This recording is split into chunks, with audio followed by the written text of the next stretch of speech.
welcome to Jason is a Social Scientist by Mouth Daily, pill number 987. Make sure you click on the link on the title of the show and endorse my nomination for the WeGo Health Awards. They will, if I win, I'll get sent to Las Vegas, and I'll thank all of you on stage. So, alright, so are you all here to light my fire? Come on, baby. Light my fire. Set phasers to flaming. Go, gadget. Fire! Alright. So, you might be wondering what the show is about. People often wonder what the show is about. The premise is deceptively simple.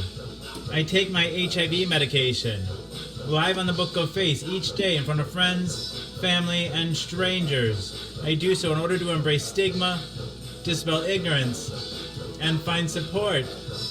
After 987 pills, 987 shows, a number of bells, whistles, and bows have risen up and around and about the show.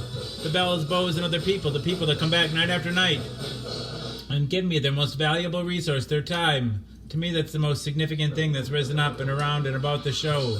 The community. Therein lies the support that I was looking for. But a number of bells, whistles, and bows have risen up and around and about the show. Ding dong bell. Boy do she now. Hell, a heck. The show has it all. I like to say that it is Cloud Atlas and that it incorporates at least 600 years of entertainment, with Edward R. Murrow's radio broadcasts on record and cylinders played on a 19th century Edison home phonograph, along with the nursery rhyme book from my childhood, containing woodcut illustrations from the 15th century. It is, in a sense, also The Matrix. In a previous iteration of the show, I created something I call the Rainbow Tunnel, in which I harnessed the power of Grayskull and the Eye of Thundera, funneling them through a series of warp nacelles, creating a static warp bubble and a subsequent singularity, punching a hole through the fourth wall, across the multiverse, and into the source. The show now takes place in an echo chamber.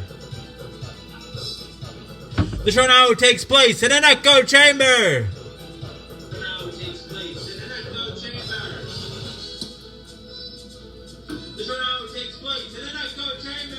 Created by me, that serves as a way station between our reality and the source. I don't expect lay people to fully understand, as this is advanced social science. Yeah, so the show is also like an old-timey variety show, Carol Burnett style, mixed with a merry melody of Looney Tunes and a measure of Mork and Mindy, a dash of Mr. Ed, and two doses of Alice in Wonderland, a helping of Hee Haw, heaps of Benny Hill, a hint of the Highlander, tons of the Twilight Zone, a tincture of Teen Wolf, an ounce of Oz, a cup of Creep Show and Cast Away, a quart of Quantum Leap and a gallon of Gilligan's Island. It's a 4-hour show and a 4-hour tour, piles of Pee-wee's Playhouse, a pinch of Peter Pan, a pound of Popeye, I Am What I Am, a whole block of Mr. Rogers' Neighborhood, and a ration of the Rocky Horror Picture Show. I'm just a sweet transvestite from transsexual Transylvania. Come up to the lab. We're getting feedback. See what's on the slab. I can see you shiver with Antissa.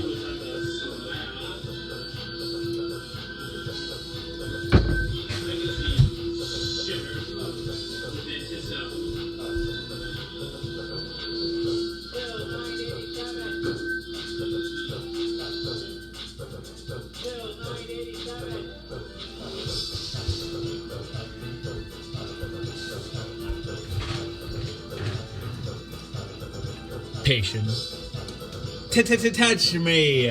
I want to be dirty. Thrill me. Chill me. Full. Fill me. Creature of the night. An undone Benjamin Button. A corny ear of Dumbo. A college try of I Spy. A couple of raw strokes of Bob Ross, a spoon full of Mary Poppins, and the full Monty Python finally lump in Rick and Morty with a liter of I Love Lucy in the Sky with diamonds and wham bam. Thank you, ma'am. You've got the show. Everything is out of place and out of time here, including and especially me. April will always be pregnant. Harambe will always be ready for her high fives. The first on the second coming will always be risen with the Obamas getting blowjobs from the Woodies. The Supermen and their boners will always be spinsters and sempstresses working in the sweatshop. The twin towers will always stand with Lady Liberty. You will have their MTV. Pigs will fly. Disco and dance will reign, like men did in the days of old. I write nightly the future history of anachronism for your future children and your elderly grandparents. May they enjoy it now and time immemorial. If I'd have people take only one thing away from this show, it would be the knowledge that HIV is preventable. If you're HIV negative, there's a once-a-day pill you can take. They call it PrEP, or pre-exposure protocol. The pill is Truvada, and if you're HIV negative, you take it once a day, and it works like a highly effective chemical condom. It prevents HIV. But if you're already HIV positive like me, treatment is prevention. By taking my medication every day and maintaining an undetectable viral load, it makes it so I'm not contagious. U equals U. Undetectable equals untransmissible. You could fuck me bareback all day long and never catch HIV from me. It's a brave new world. The future is now. And it's 1969. Free love. Woo! Alright. So that's the show in a fairly large nutshell. Dang it to heck. If you haven't done so already, you can click the link in the title of the show, and I was nominated for an award, for 6 awards actually, for the We Go Health Awards, and they're going to be in Las Vegas, so I'll get a trip to Las Vegas, and so you just, when you click on the link, and then you have to put in your email address, and you can do it 6 times, one for each of the awards that I was nominated. Dang it, the heck. Brittany, I keep them tied up in the basement when I'm filming, because otherwise they would come up here and disturb me. Hey, Marcy, thank you. All right, who said I was a wonderful sexual being? I forget. John Pittman, hello.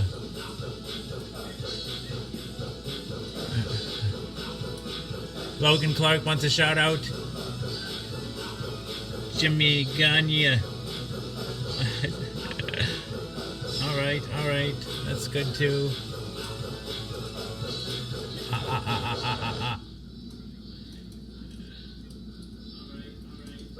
Exciting stuff.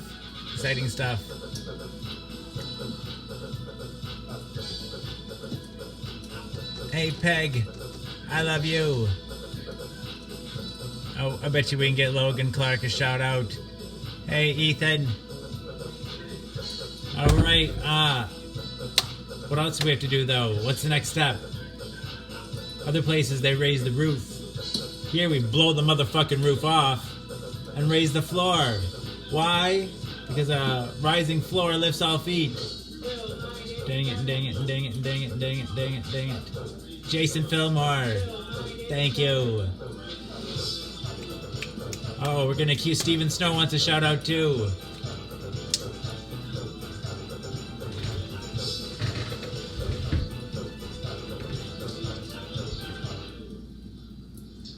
Logan Clark, we love you.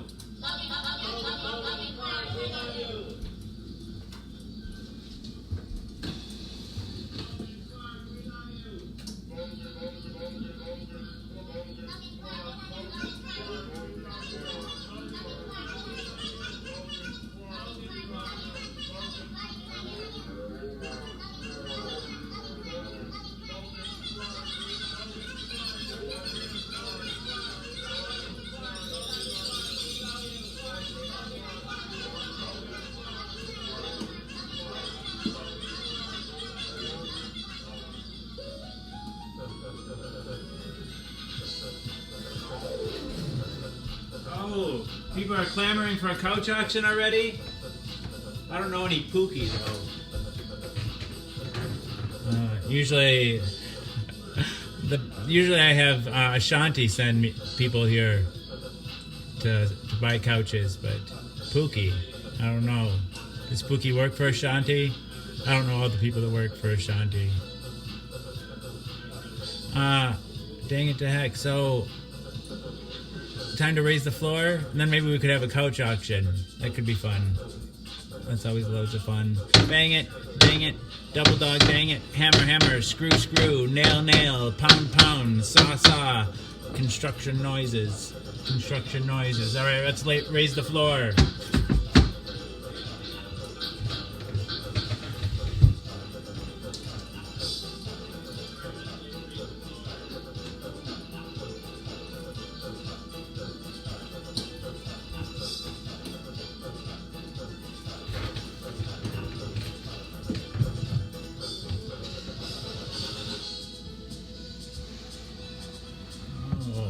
Lucky Ashanti. Pete and Repeat are here. Dang it and dang it and dang it to heck.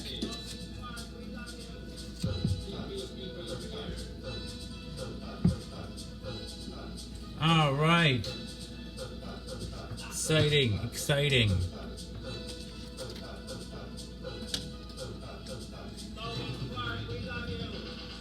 Thank you, Logan.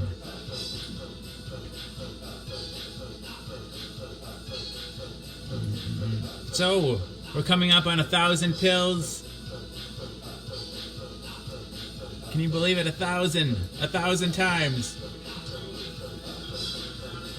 I think tonight, after I get everything set up, lately we've been going back and watch reruns of Jason as a Social Scientist. I think last night we watched pill number 35, I think. Yeah, or 34, one of the two.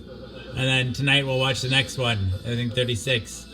But I skipped forward last night. I was like, looked ahead, and I don't know if I don't know, maybe we'll skip it. I'm kind of scared to watch it because I was doing whippets. I have no idea what I might have said. Oh no, I don't know if there's anything good for a cold. It is time.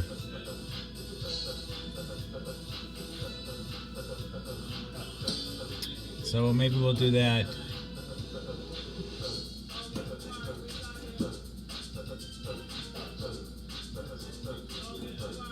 Man, oh man, oh man, oh man.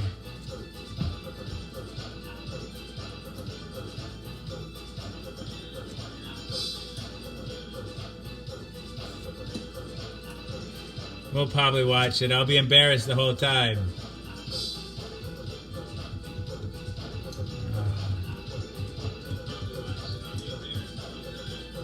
Name something people swing on. D's nuts. Well, they don't really swing on. I don't know.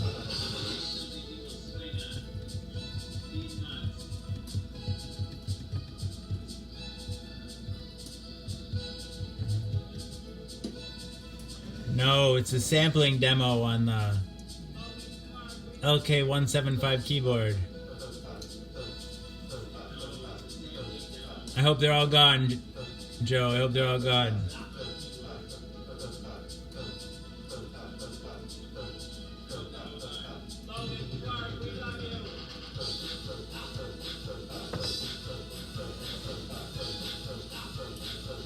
Hello, Joe Letterman. I remember you.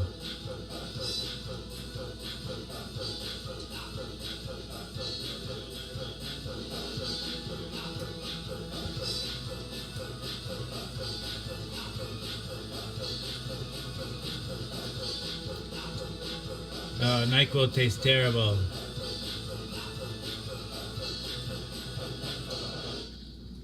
Hey, Sarah.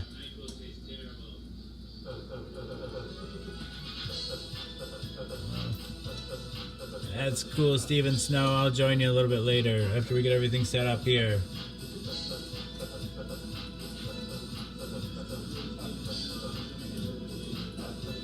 All right.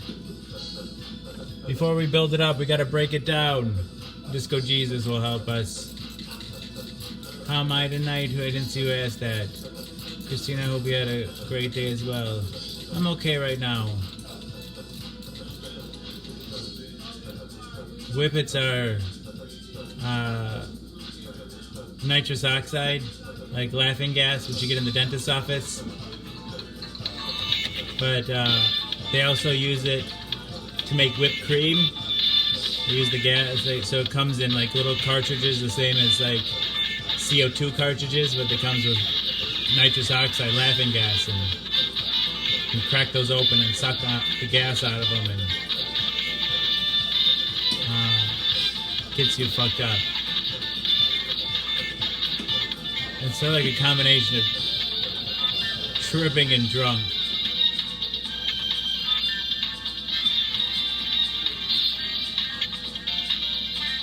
Oh.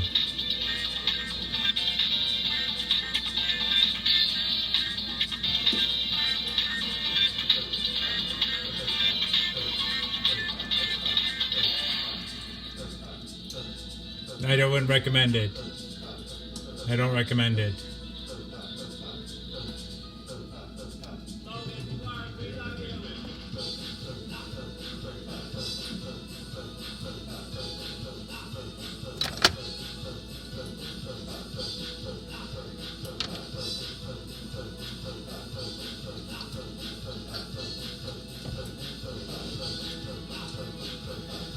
That sounds like a crazy place to whip it. Hopefully there's good guardrails.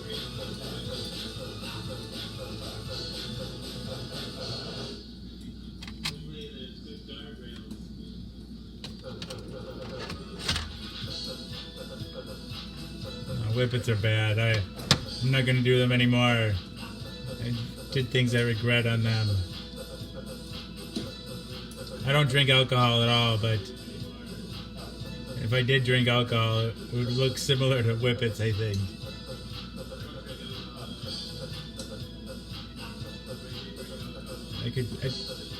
I'd turn a real asshole, like, I don't know.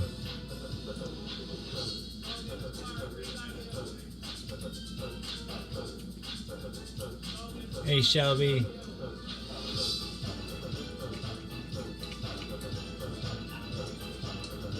Belinda, hello. It's all good.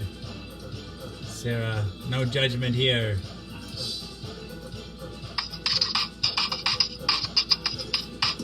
Alright, so some of you might be wondering what the show is about. People often wonder what the show is about. The premise is deceptively simple. I take my HIV medication live on the Book of Face each day in front of friends, family, and strangers. I do so in order to embrace stigma, dispel ignorance, and find support. After 987 pills, 987 shows, a number of bells, whistles, and bows have risen up and around and about the show. Ding dong bell, boy does she knell. Hell, I mean heck, this show has it all. I like to say that it is Cloud Atlas and that it incorporates at least 600 years of entertainment. With Edward R. Murrow's radio broadcasts on record and cylinders played on a 19th century Edison home phonograph, along with a nursery rhyme book from my childhood containing woodcut illustrations from the 15th century. You wouldn't want that to happen, Chris. From the 15th century. It is, in a sense, also The Matrix.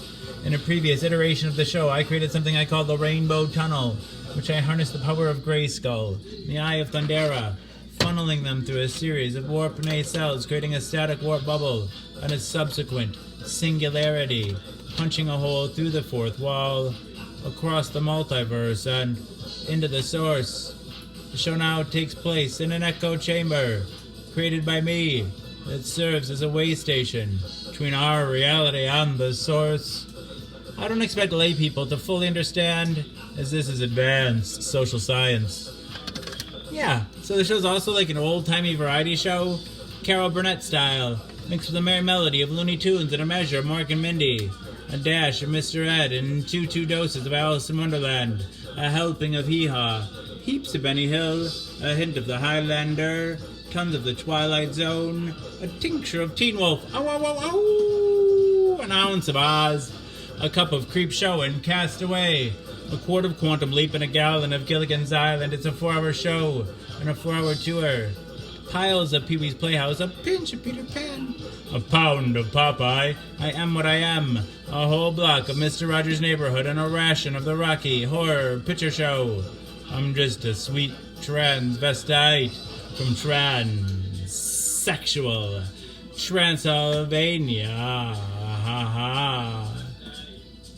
Hey Laura, hey Chucky. Vania. Come up to the lab. See what's on the slab. I can see you shiver with anticipation.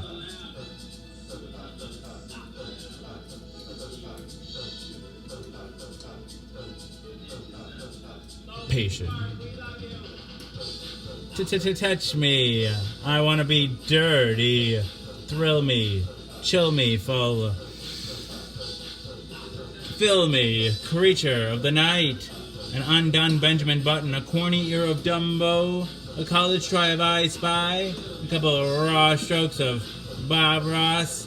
A spoon full of Mary Poppins and the full Monty Python. Finally lumping Rick and Morty with a liter of I Love Lucy in the Sky with diamonds and wham bam. Thank you, ma'am. You've got the show. Everything is out of place and out of time here, including and especially me. April will always be pregnant. Harambe will always be ready for her high fives. The first and the second coming will always be risen with the Obamas getting blowjobs from the Woodies. The Supermen and their boners will always be spinsters and sempstresses working in the sweatshop. The twin towers will always stand with Lady Liberty. You will have their MTV. Pigs will fly. Disco and dance will reign, like men did in the days of old. I write nightly the future history of anachronism for your future children and your elderly grandparents. May they enjoy it now and time immemorial. If I'd have people take only one thing away from this show, it would be the knowledge that HIV is preventable. If you're HIV negative, there's a once-a-day pill you can take. They call it PrEP, or pre-exposure protocol. The pill is Truvada, and if you're HIV negative, you take it once a day, and it works like a highly effective chemical condom. It prevents HIV. But if you're already HIV positive like me, treatment is prevention. By taking my medication every day and maintaining an undetectable viral load, it makes it so I'm not contagious. U equals U.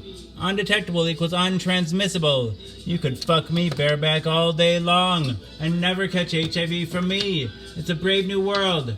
The future is now. And it's 1969. Free love. Woo. Uh-oh, what happened, Matthew? You're fine, you're fine.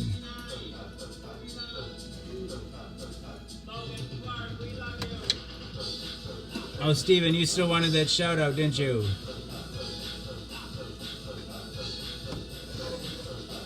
Hang on here.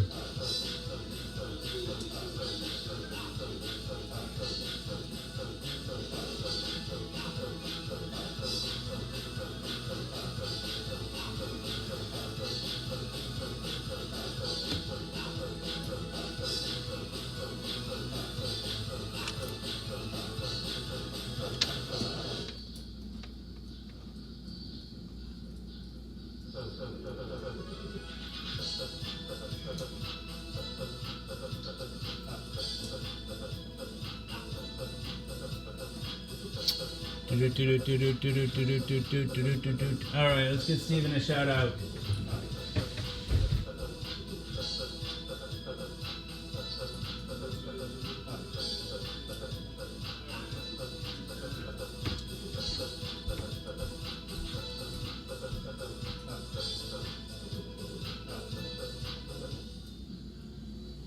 Steven Snow, we love you!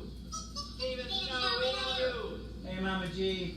Steven Snow, we love you! Steven Snow, we love you! Steven Snow, we love you! Steven Snow, we love you! Steven Snow, we love you!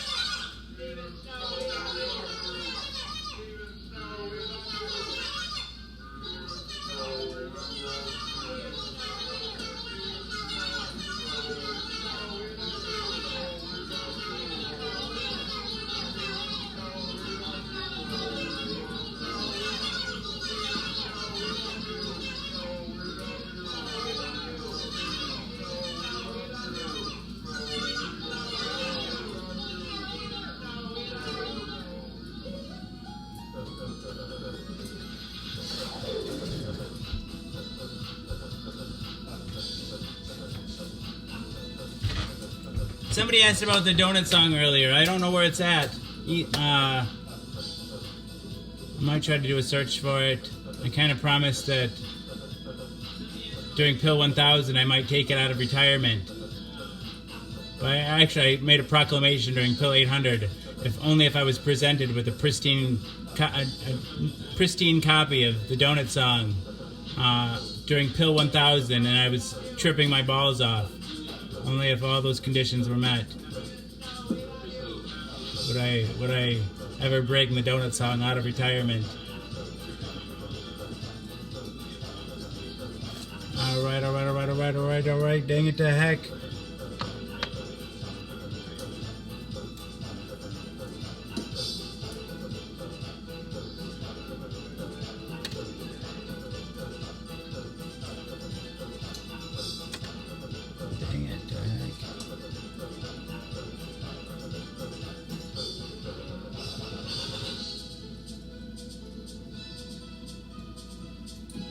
Hey Derek, long time no see.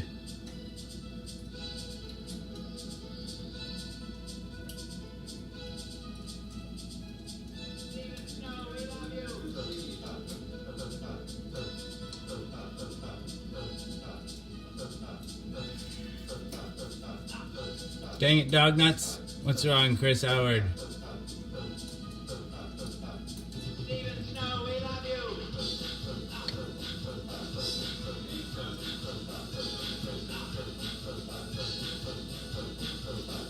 Where's my trolley? Dang it to heck. Where's my trolley?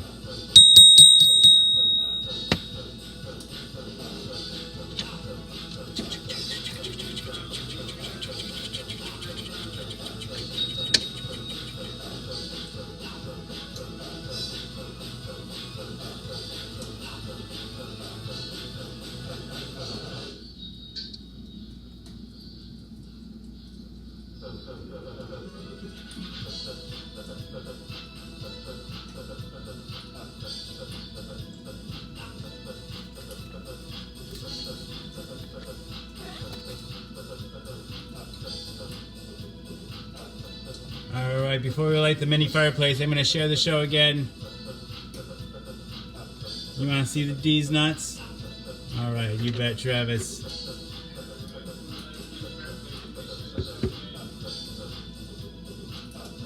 If you want to endorse my nomination, make sure to click the link in the title of the show. I was nominated for 6 different awards. You can endorse the nomination 6 times. Dang it to heck.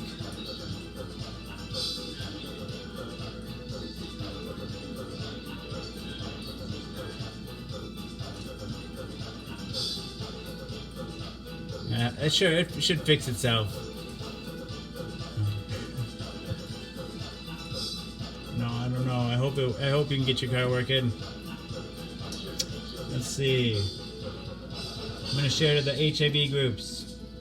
Our Voice, the voice of HIV, people living with HIV, Pause Place, a support place for people living with HIV, the Digital Living Quilt, Advocacy for HIV/AIDS, the voice of HIV, HIV/AIDS education and support, a Hive, which I don't think has anything to do with HIV, Positive Living with HIV, HIV Positive Living, dating, something, HIV/AIDS, dating free, HIV positive dating around the world, people living with and affected by HIV, be strong enough to talk about your HIV status, international place for people with HIV, a day with HIV, and U equals U.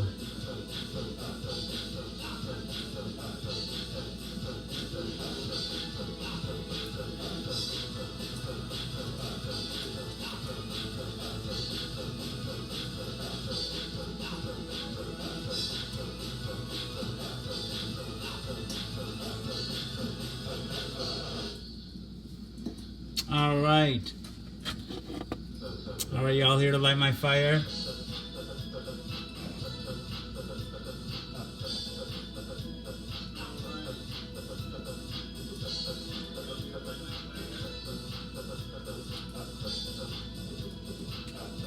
Come on, baby. Light my fire. Go Gadget mini fireplace.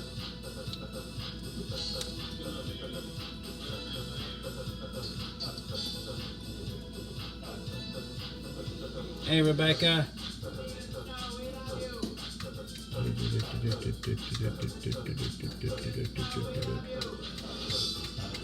Matthew, you're in quite the mood tonight. No, I didn't have a live show, first of all, Amanda. What else is different? Oh. I feel broken in a lot of ways since I was diagnosed. Like, I didn't take it well. I'm a lot more isolated, socially isolated. Although the show is kind of like, it's a weird sort of isolation.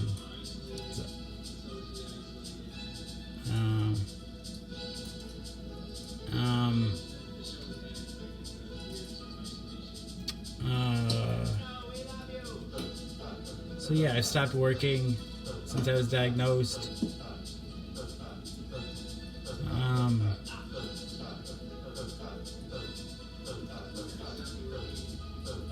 I mean, physically, it's just nuisance type infections, fungal infections, and skin infections.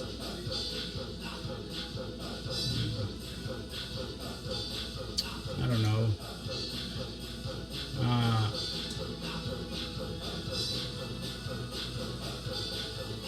So there's been a lot of difficult parts about it, but like I wouldn't change it though. I guess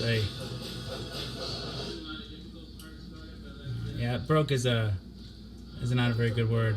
It's pejorative. I think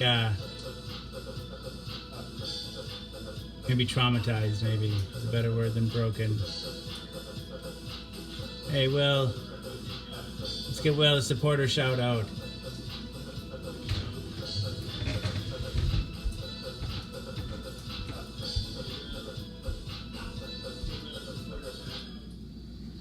Will Farrell Wilson Jr., thank you! Will Farrell Wilson Jr., thank you!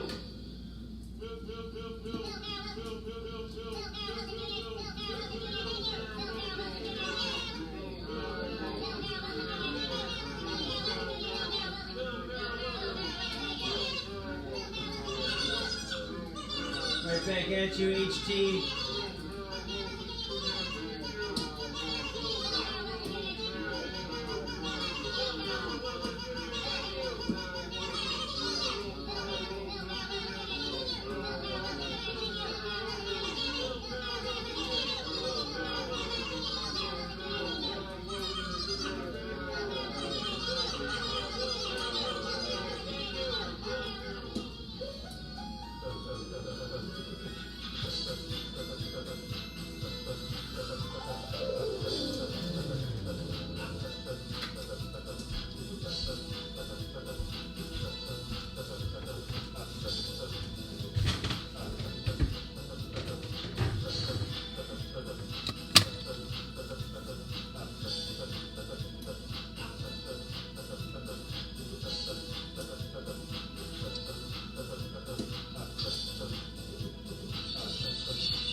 Sorry, Chris.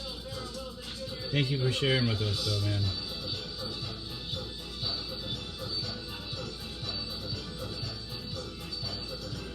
I can't imagine. That's like, I'll never say things couldn't get worse, because I've said that before, and they always do get worse.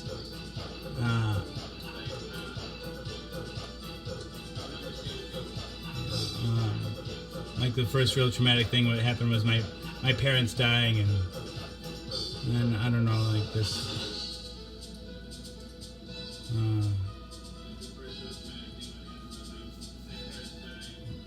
but then I just think of, you know, I have my kids, and that's like my worst fear, if something happened to one of them.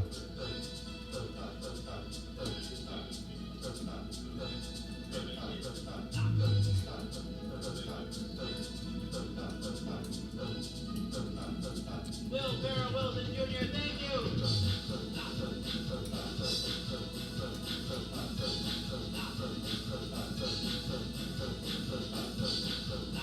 Well, I found a couple of people willing to do it. I have a couple options that I'm gonna try before I need to do that. I don't know. I'm not gonna talk at length about my problems with right now, but I think it'll all get worked out though.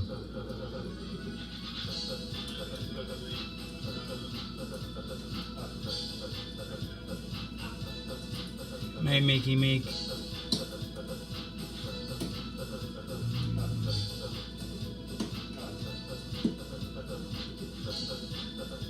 I'm sure. I'm not sure of anything.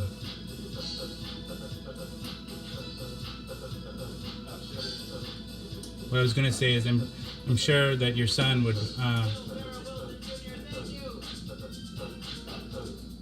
want his dad to be able to find happiness again. And it's great you can draw strength from his memory.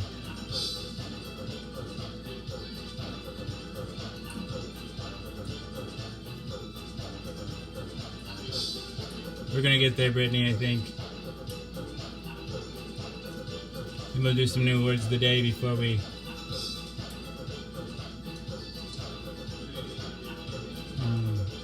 do a dab.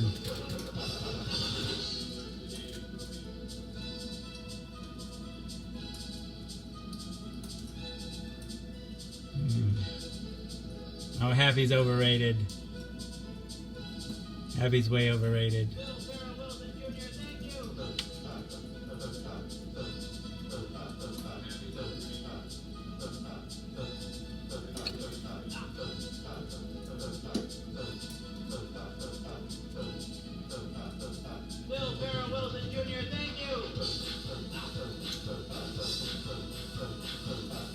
Greed.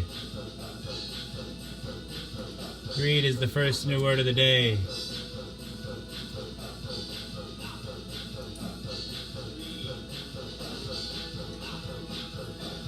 Tempt.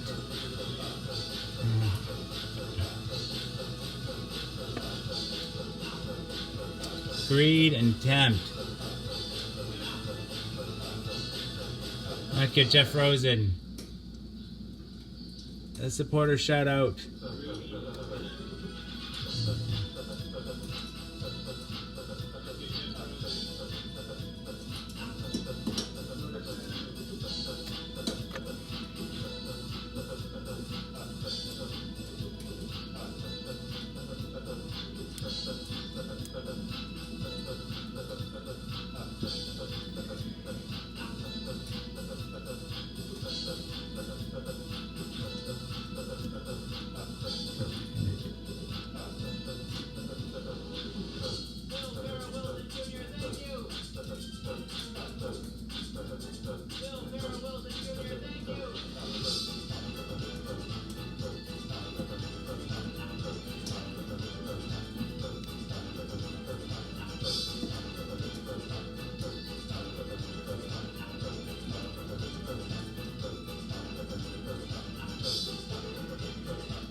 First we'll get Jeff and then we'll get Audra supporter shout outs. Hey Audra.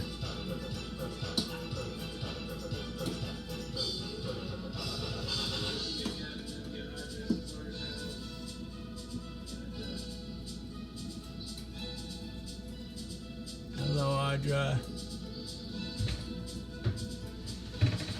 Not exactly fun words, but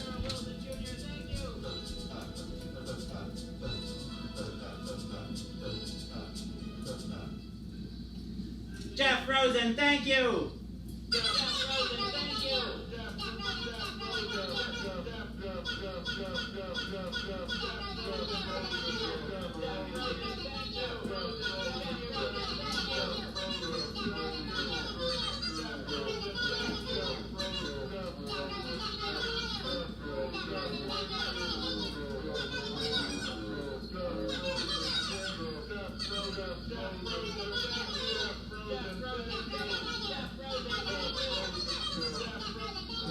seat.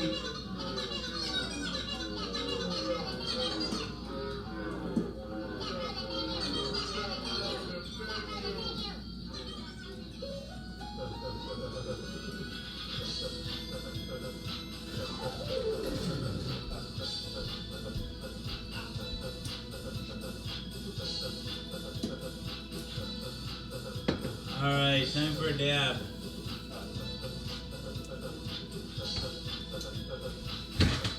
This is what we're going to do a dab of.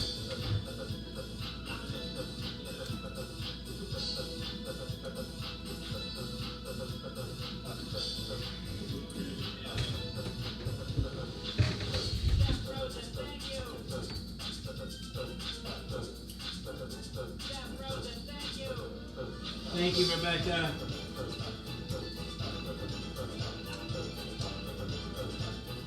Thanks for thinking of me.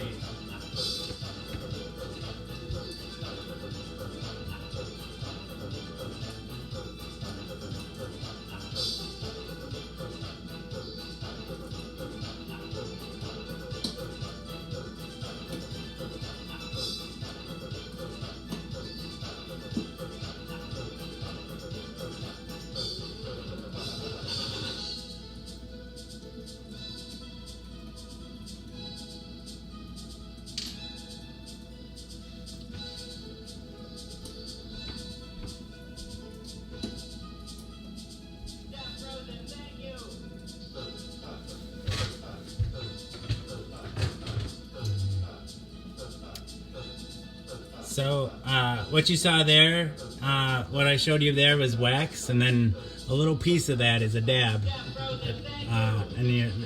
It's like a serving. A dab is like a serving of wax. It's that little tiny bit in there that I pulled off of there. And that right there is, the wax is like what Chris said, concentrated THC goodness. Hey, Jessica. Oh, awesome, Brittany. Thank you so much. Thank you for spreading me like a virus. And oh, I hope I win that. That'll be so exciting.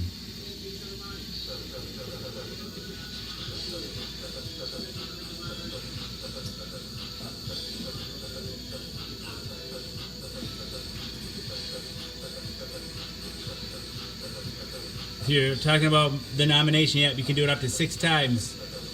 I don't know if that's what you two are talking about, Jeff.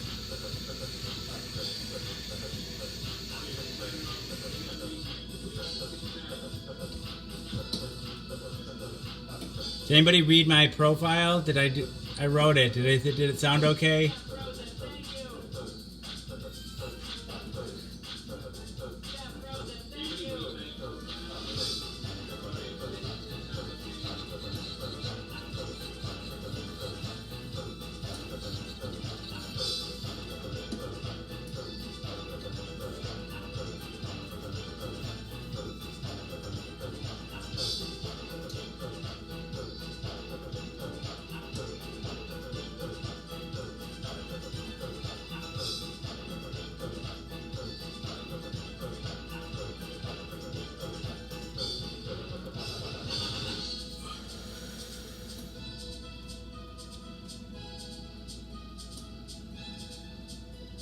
Did I say hi to you yet, Cher?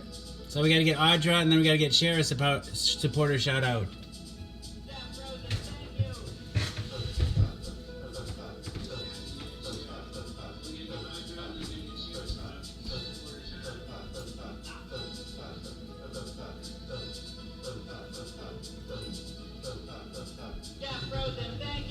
Ada, when you read it, did it have? I made some edits since you might more recently. When you read it, did it talk about my showers and everything? Andrew came back. Nice. You came in with that herd of trolls, and I won you over. I remember you. You guys came in like a. I don't know what. You guys are cool. Audra Cohen, thank you. Audra Cohen, thank you. Audra Cohen,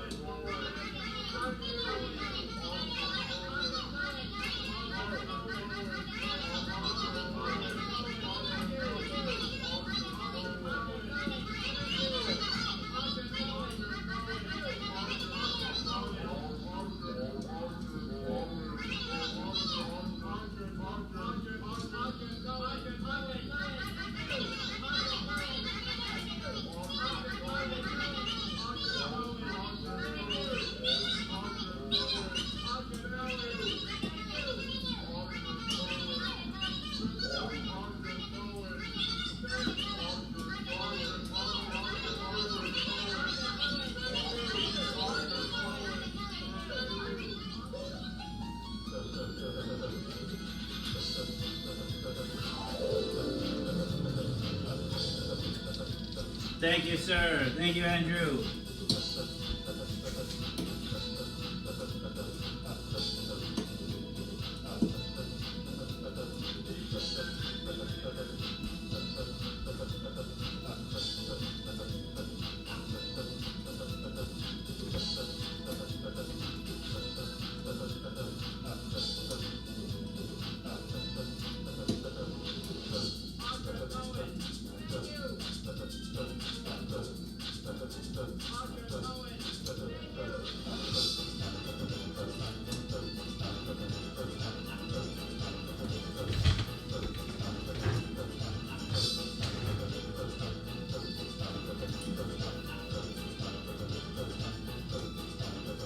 Don't work too hard, Mickey. Meek. Love you.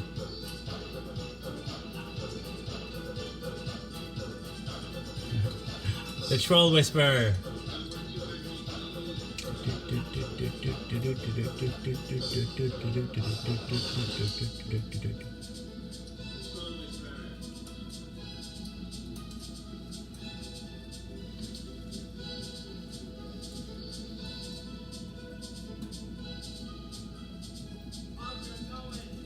Love you too, Mickey Meek.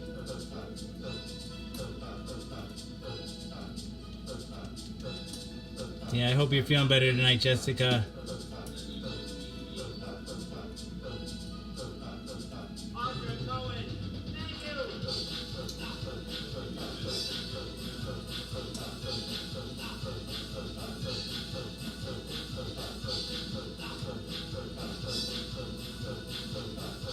In a little bit, I might do some page maintenance, so you'll see me sitting over there working on the page.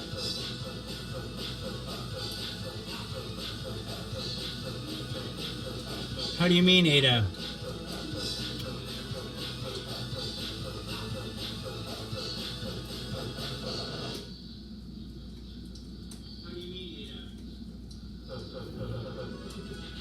It's Facebook, of course I get trolls. No, I don't eat healthy, Angel. I have a horrible diet. I eat like a toddler. Pizza, burgers, French fries, chicken nuggets.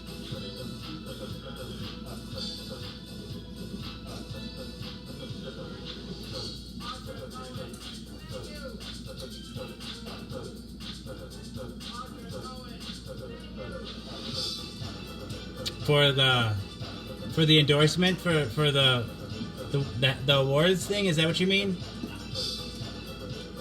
That'd be awesome. Yeah, you can do it up to 6 times. You just put in your email address and say which one you want to endorse, and you just go back and do it for all 6. I mean, it's not like I'm a human being, so the trolls can't like. But I do like. Trolls do affect me, but I try to both try to reach them and use them as the tools that they are. No, to like I try to remind myself of what function they serve. Like for one, in a more abstract sense, they represent the stigma in the wider world that people living with HIV experience. Like, and so they are like they represent in Facebook what I experience in real life. So like no, and I think number 2, I think negative examples can serve as well as positive ones can. So when other people watch the trolls behave and see them being cruel for no reason, and like especially if the subject of their cruelty doesn't respond like in kind, as like doesn't be cruel back, and so like because like as soon as you get cruel and get angry back, like you lose the moral high ground, and whatever the other person's saying to you becomes justified in some level. And so when somebody sees somebody, like when the audience sees a troll being cruel to me for no reason and I don't react, like they say that registers like an emotional thing in them. Like that's people respond negatively when they see something unfair happening. Like we have a innate sense of justice, I think. And when people see somebody behaving badly, like in that context, they can say it can teach the other people how not to behave. When they see one person behaving in a really ugly manner, they can say, "Oh, I don't want to. That's really ugly. I don't want to act like that."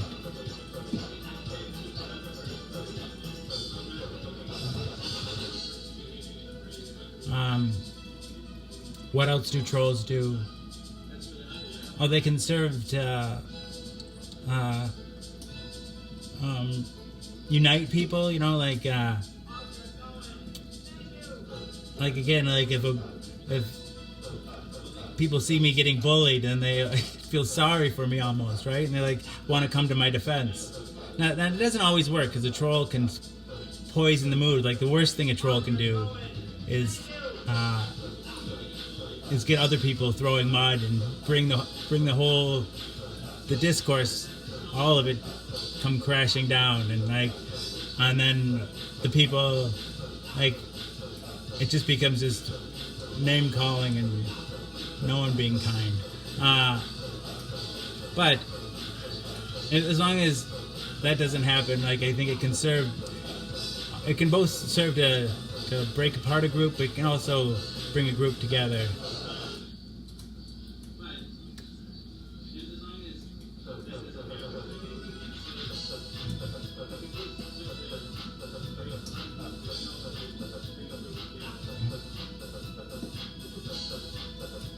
Ben's back, taking credit for something.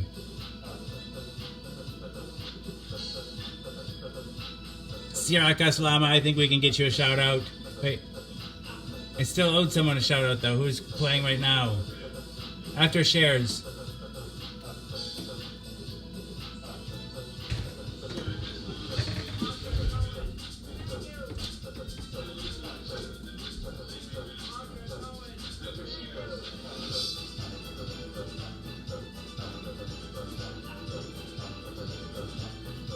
You had nothing to do with that, Ben. You had absolutely nothing to do with that conversation. Somebody asked me about trolls.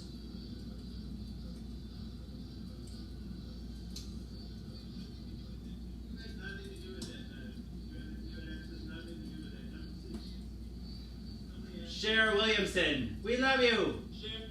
Cher Williamson, thank you.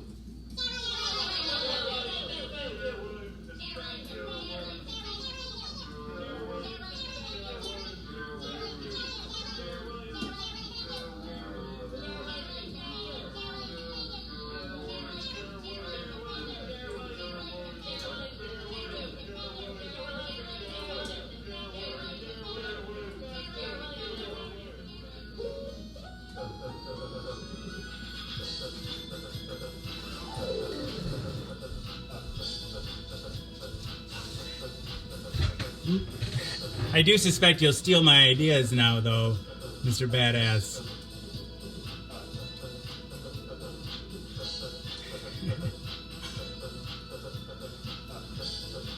Alright. He's gonna take my troll class and take it for his own.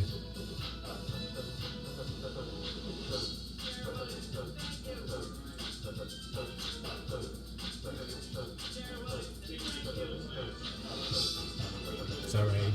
It's alright. I don't mind if anybody steals my stuff. But I like it more when somebody... Never mind.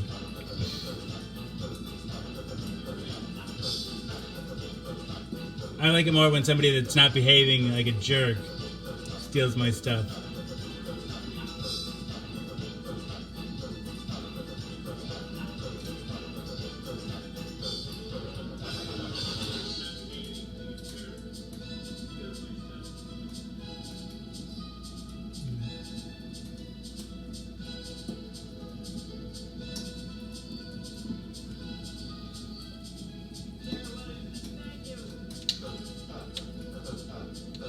Hey, Kenneth Carroll.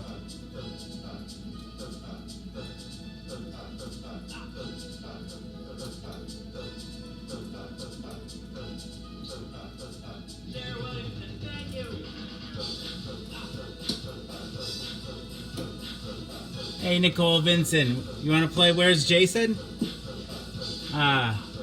So the rules are really simple. You just have to... I'm going to count backwards from 30.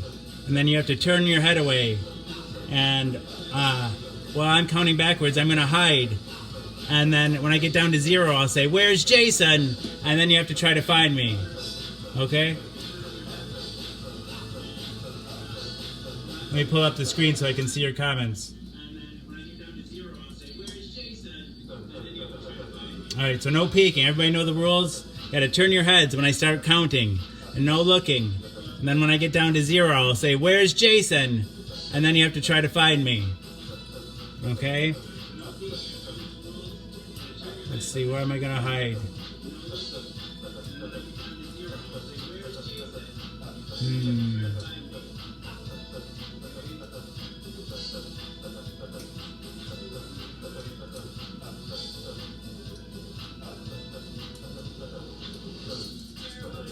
Alright. Alright, I think I know where I'm gonna hide now. Alright, so the rules are I'm gonna count backwards from 30. And you have no peeking. And when I get down to 0, you have to try to find me. Okay, so 30. 29. 28. 27. 26. 25. 24. 23. 22.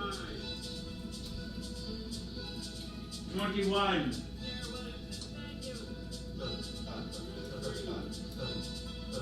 20. 19. 18. 17. 16. 15. 14. 13. 12. 11. 10. 9. 8. 7. 6. 5. 4. 3. 2. 1. 0. Where's Jason? Where's Jason? It's so blurry, you can't see me.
closest one, I think.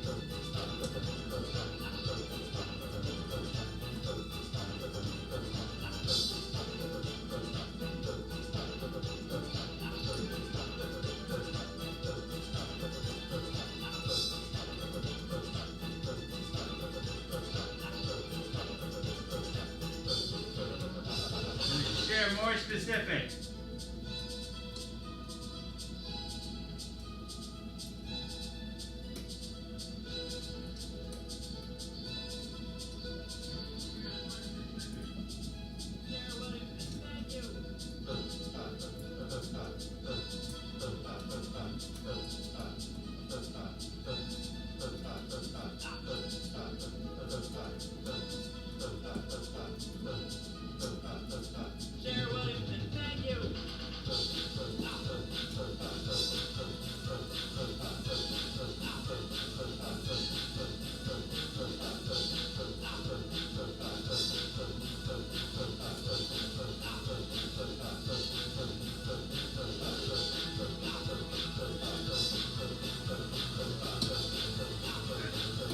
Where do you see me, Andrew?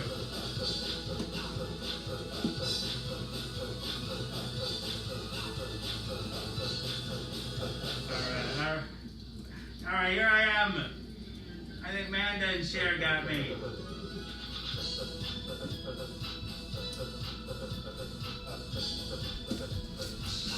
Where's Jason? Where's Jason? Franco, you got my decoy mask.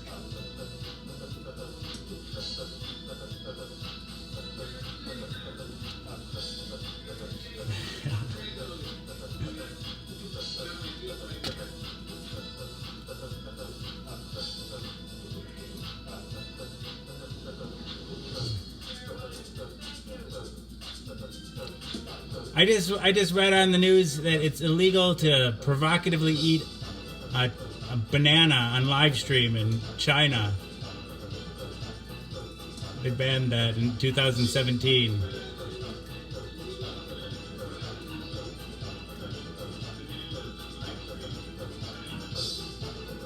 I was just like, I was right about here.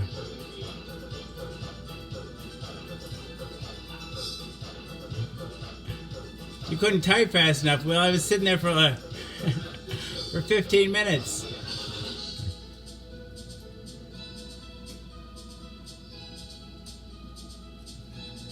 I don't know, Andrew. I haven't looked at it for a while.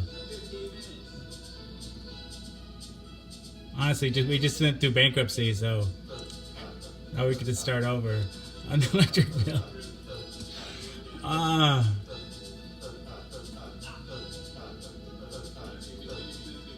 It's only funny because it's true.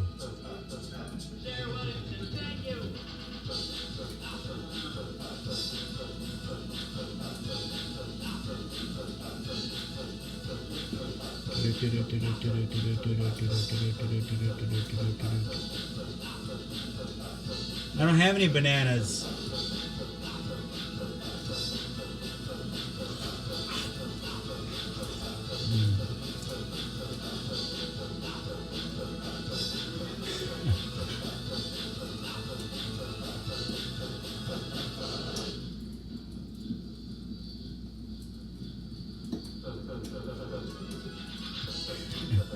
I don't think we paid it all winter either, our electric bill.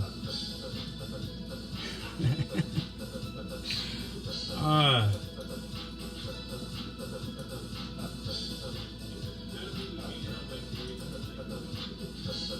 I used to watch Queer Eye a little bit.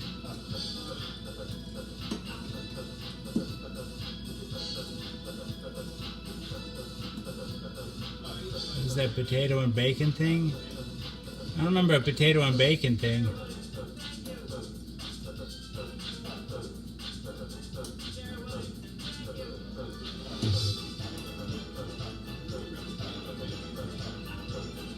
Dang it. Should I answer Ben's question?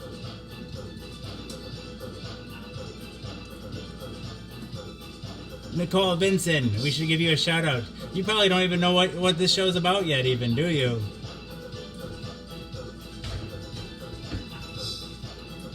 to give her a proper shout out.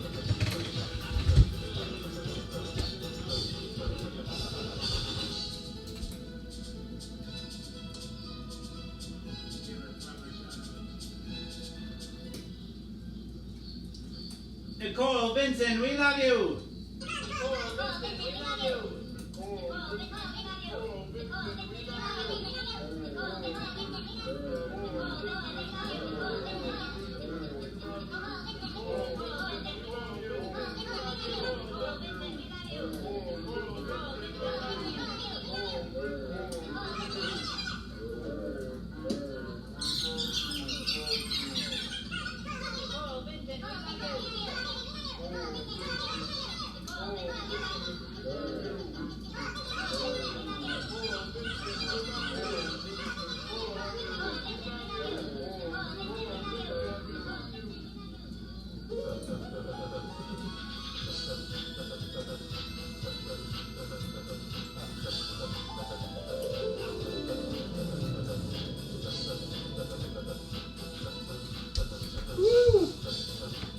Welcome to Jason is a Social Scientist by Mouth Daily.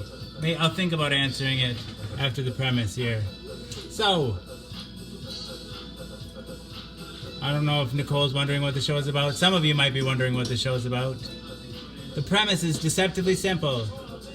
I take my HIV medication live on the Book of Face each day in front of friends, family, and strangers. I do so in order to embrace stigma, dispel ignorance, and find support. After 987 pills, 987 shows, a number of bells, whistles, and bows. Hello, Laura. A number of bells, whistles, and bows have risen up and around and about the show.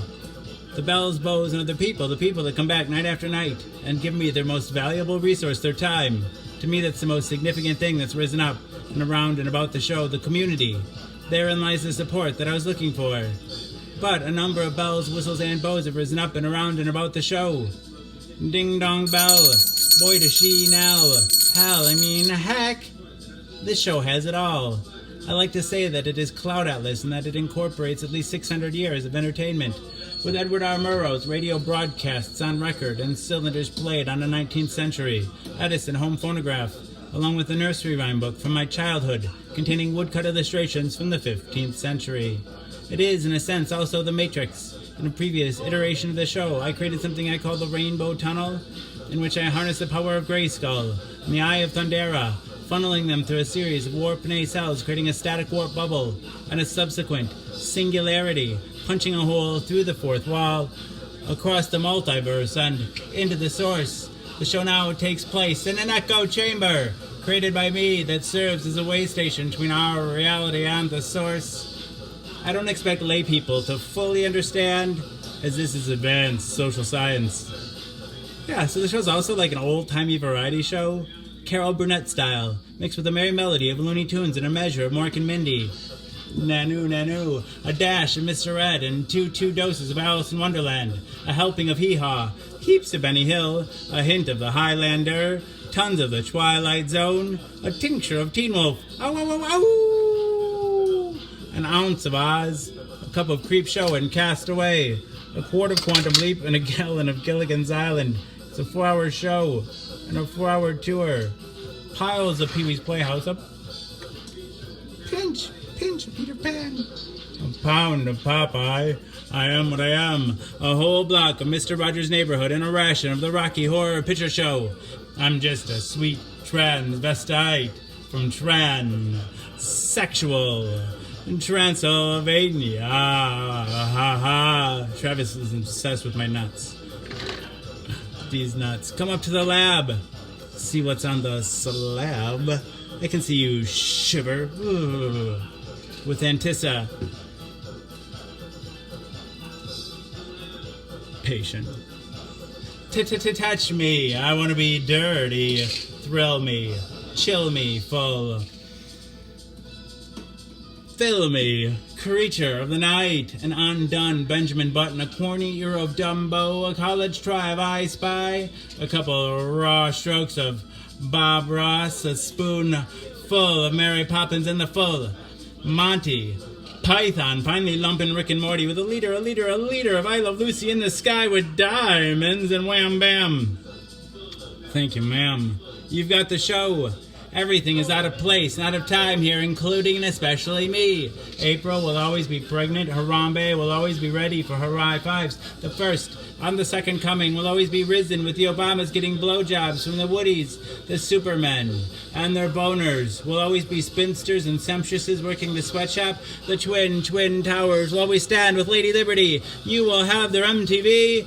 Pigs will fly. Disco and dance will reign, like men did in the days of old.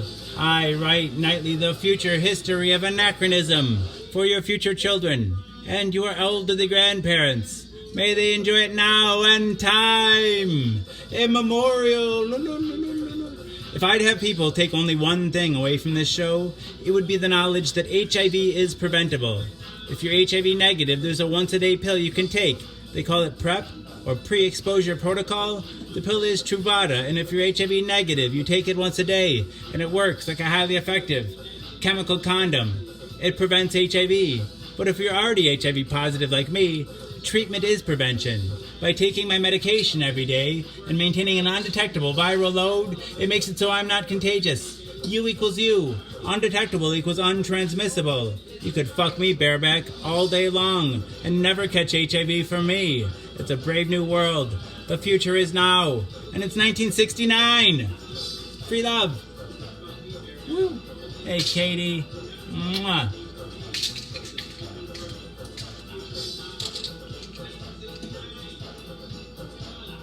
I do have a YouTube channel. It's called Jason is a Social Scientist.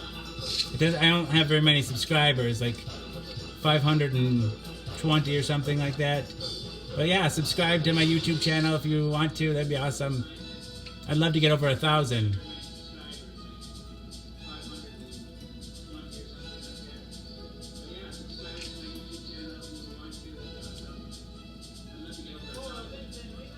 Okay.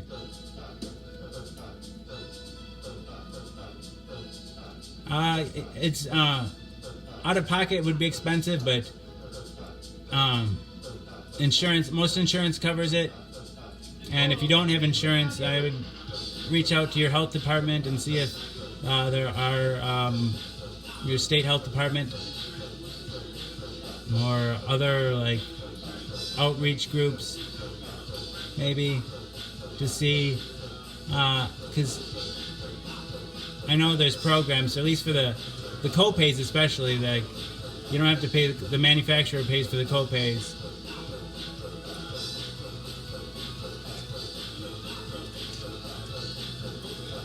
Thanks, Andrew.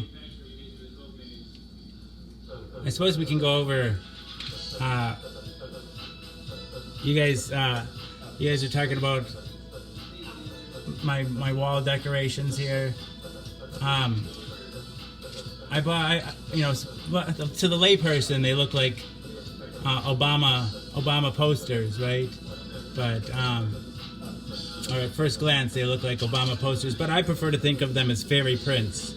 And if you see down here, there's two more fairy prints here too. Shepard Fairey is the artist, and this one's Big Brother is Watching You, and this one says POW USA, and then below it says Permanent Vacation in Guantanamo Bay. Before I did the show, these two prints were the first two you'd see when you walk through the front door.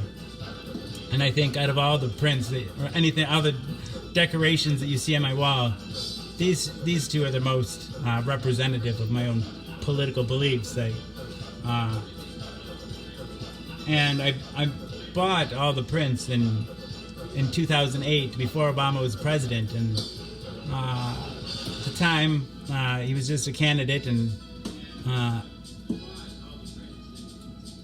I had hoped, because he was a constitutional law professor, that he might come in and change some of these things about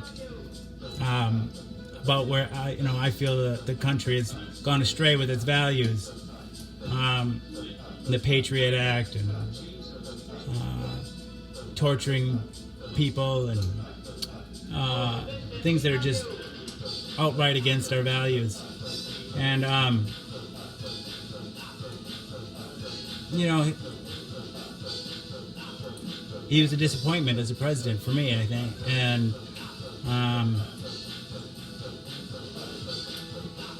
nothing really changed. There wasn't a lot of change. So I don't know.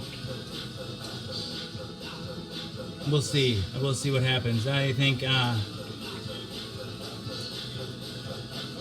didn't think there could be a president worse than this national embarrassment here. But I was wrong. I was wrong. They're both still terrible, though. You can't draw a straight line from Bush to Trump, but it's the same group of voters.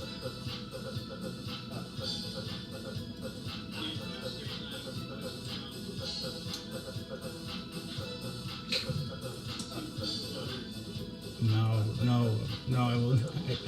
I can't understand people supporting Trump. I really can't. Like, just on a, like, just somebody so inauthentic and fake.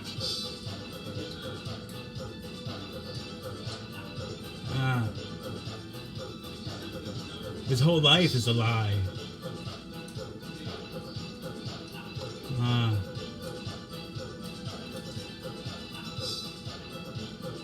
I don't understand it.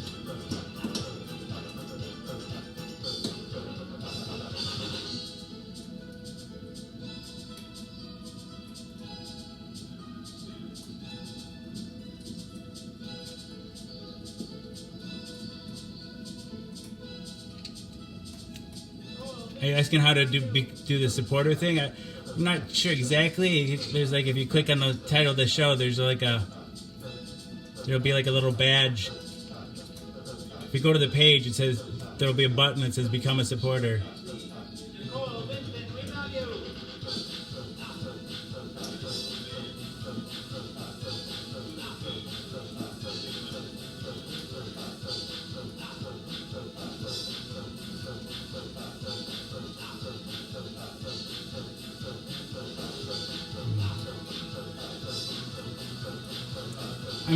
I grew up in a rural village in Wisconsin. It's similar to South Texas. I don't know for sure. That's true. Very Republican and religious, at least.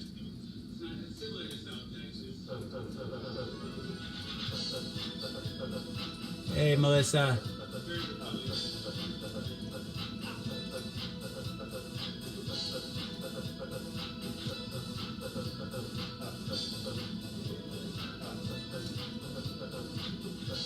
Yeah, I'd agree with that, Ace.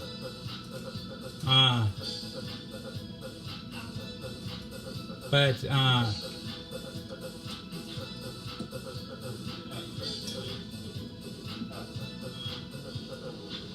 I can't stand the xenophobia and the racism.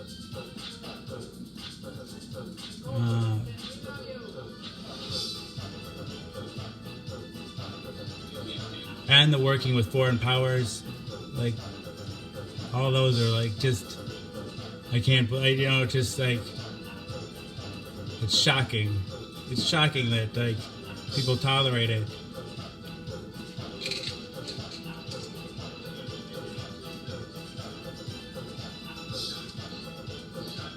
Like, it really doesn't bother people that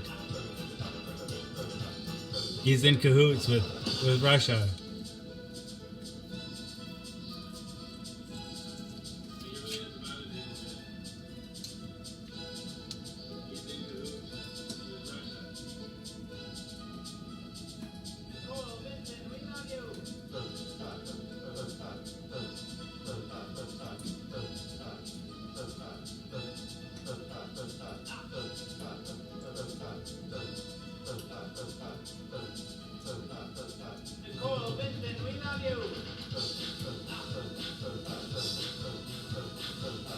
You got what Trump calls their Britain Trump. I like it. It's not British Trump. He calls him Britain Trump. Boris, what's his name?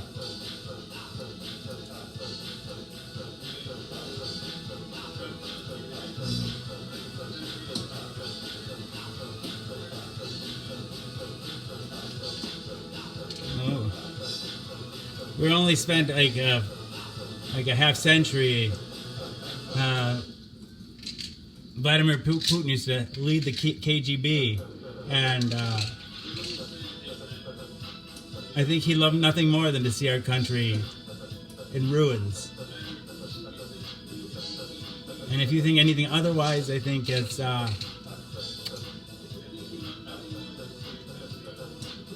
you're mistaken.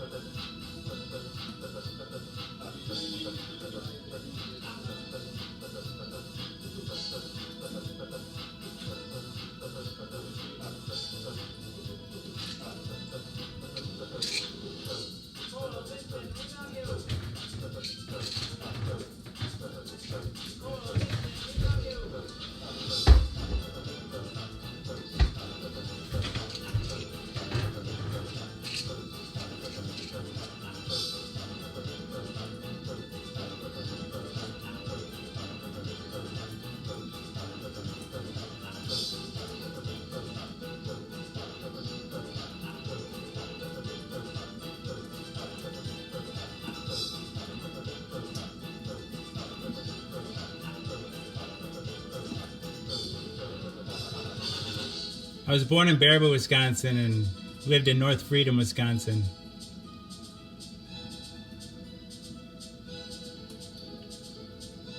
Could be, Andrew. Could be.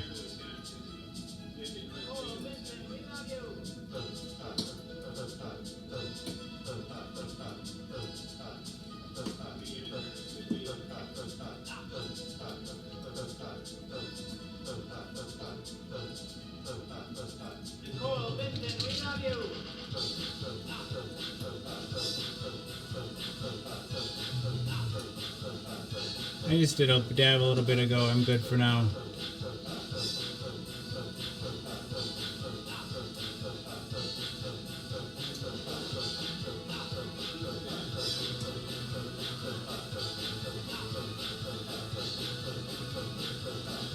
No, I'm in favor, you know, like somebody before said that Hillary, Obama, Trump, they all suck, and I'm in favor of accountability for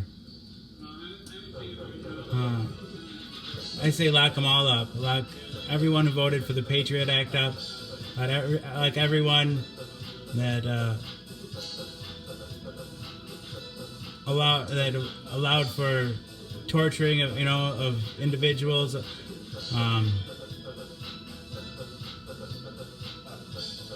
Lock everyone up that oversaw the 2008 mortgage boondoggle.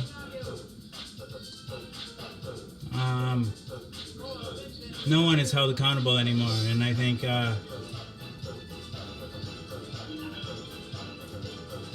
and that paves the way for Trump. If like no one else was held accountable before, how can we hold this guy accountable?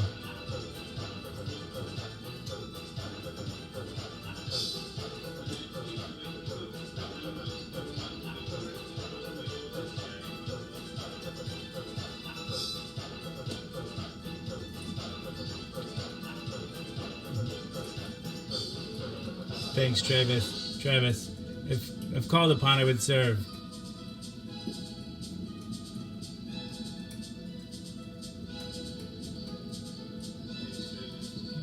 Good to see you, Jessica.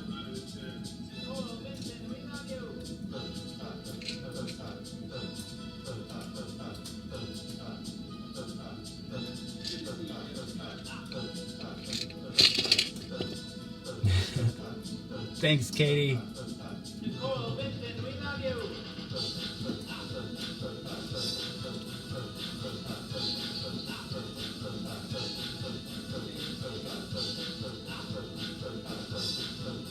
Cynthia, welcome.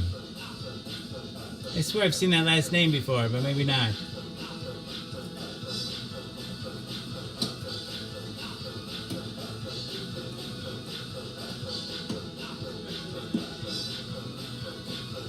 Yes, you do.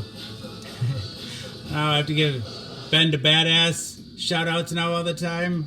Sassy man. Oh, for crying out loud.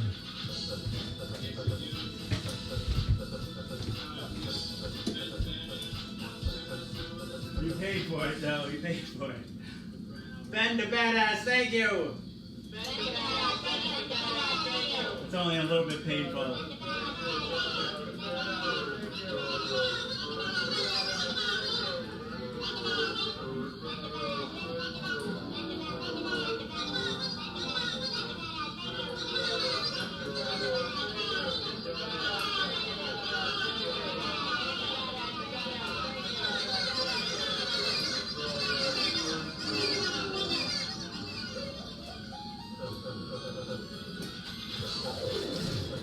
No, man, you paid the price of admission. You get what's coming to you.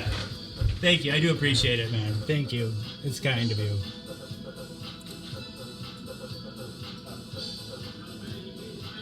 You're still a sassy, sassy man. It's still, well, thank you anyway.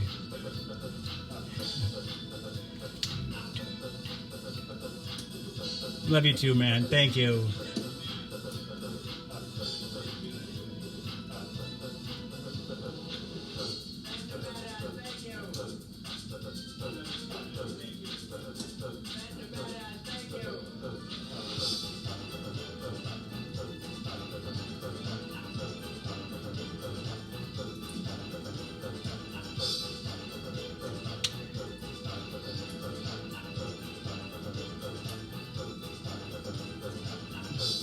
Thanks, Chris.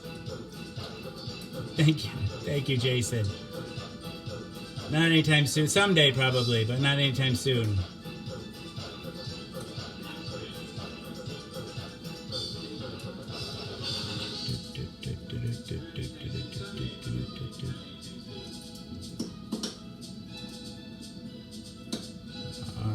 No, that's not true, Travis. We'll make room for as many Jasons as we need.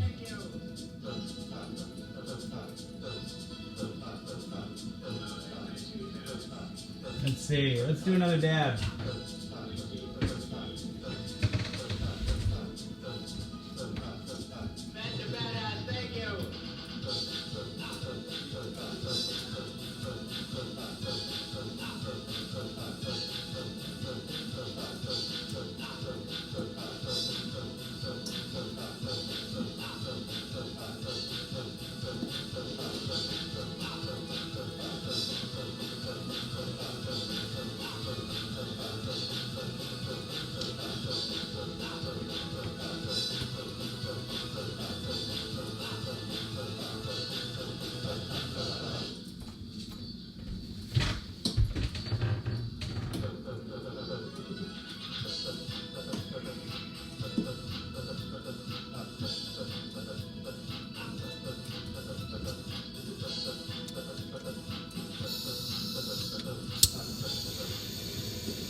Ben, you just come in at the wrong times. I'll probably be on the floor depressed later on. It's a 4-hour show. If you come in, you just got to get here earlier. Usually by the end, I'm depressed. All right, bye, Ryan. Just lately, I have been.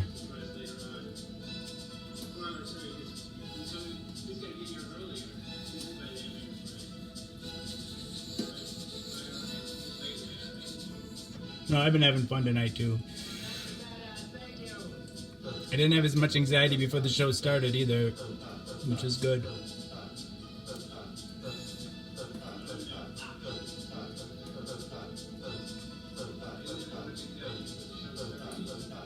It just feels like I've been having a rock in my stomach lately. This anxiety is just killer.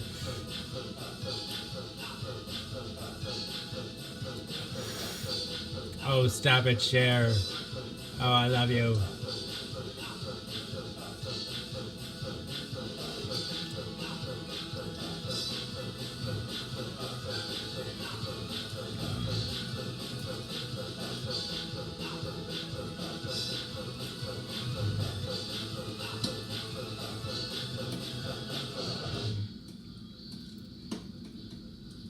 One of the things you can take away from this show, though, I hope, is that it's okay not to be okay, and that's okay. That's for me too.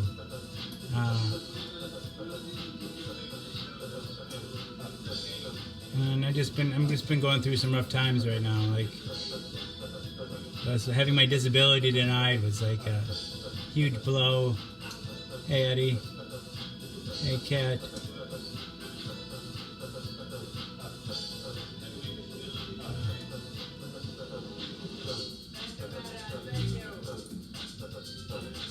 I don't know. No, you don't want to do that, Tim. Why break a good record? Oh, I don't know. I'm not going to tell you what you want to do. For me, I just don't like alcohol, though.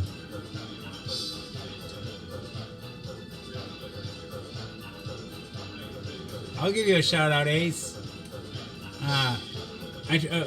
When somebody states that they're new or like it's obvious they're new, I give them a shout out. But if somebody's been here for a while, it feels like I already gave them a shout out, even if I hadn't.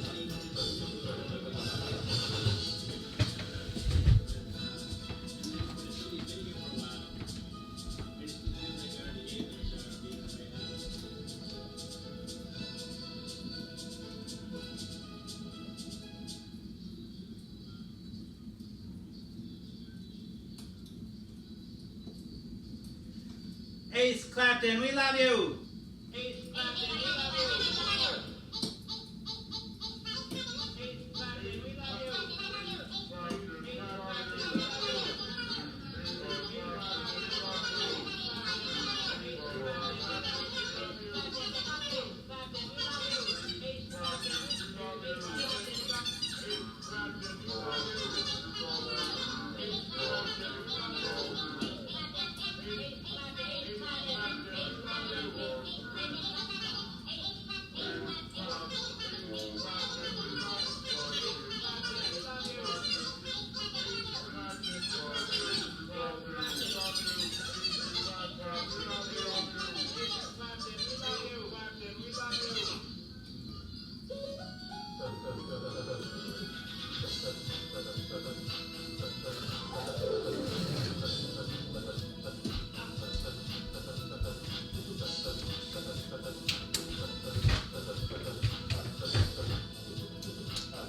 Nicole's still here.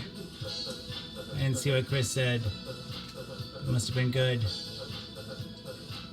Gotta get Katie Anderson, her supporter shout out after this.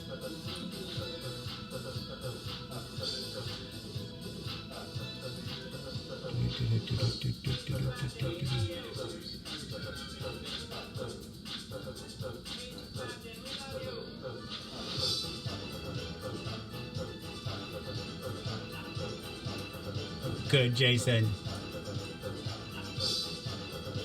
Nice try, Laura.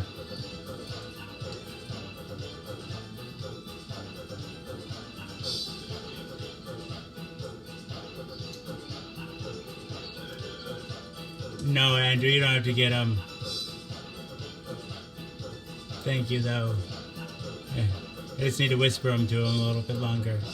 Oh, there's some of the trolls have been here. Some trolls are not reachable. Some people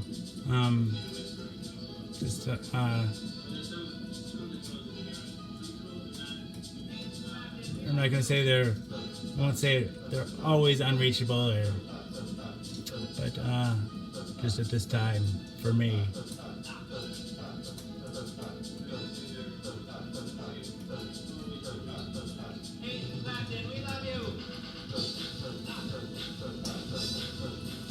I'm gonna dang the dang show again. Good idea, Katie. Thank you. I'm gonna go to which groups am I gonna? I'm gonna go to the video groups this time. Art and Video and Me, Facebook viral videos, craziest videos, art, design, abstract, illusion, something crazy videos, adult videos, videos, art, funny, share, WTF videos, scraps, LMFAO videos, live video, amazing design, art videos around the world, trendy videos, funny videos, and trolling live videos.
I won't try to stop you, Chris.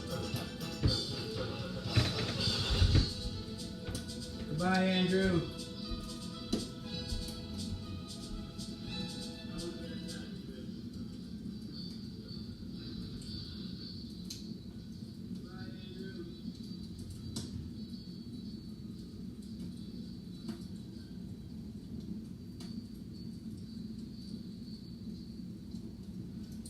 Katie Anderson, thank you. Katie Anderson, thank you.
Sorry, you're having a hard time, Jessica. Dang it to heck. I'd give you a big old hug if you were here.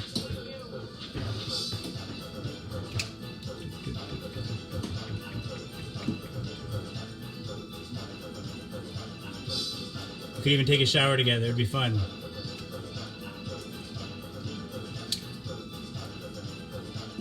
I've only had one other guest in my shower. Right. I want to make it a regular thing.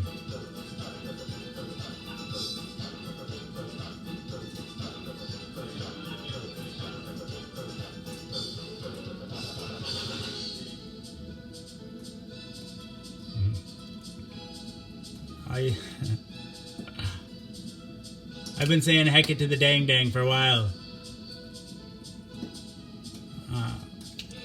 Actually, I stole it from Chief Ray Ray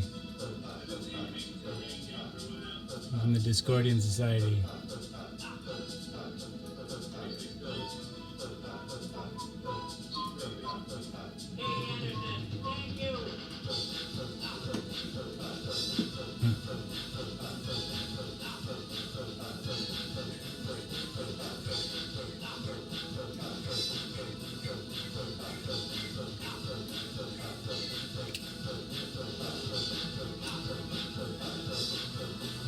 You're welcome, Ace.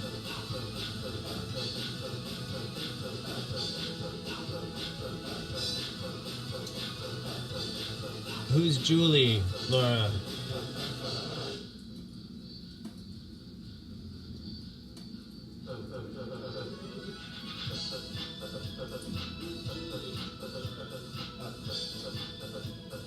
I like it. I like heck it to the dang.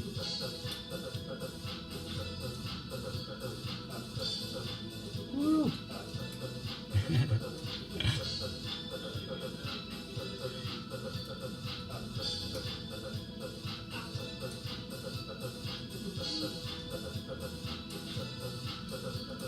Hi, Julie.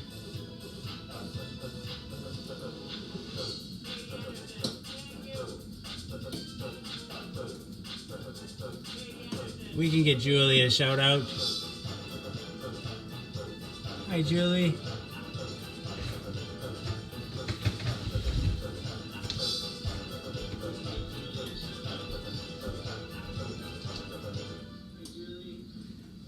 Julie Christensen, we love you. Julie Christensen, we love you.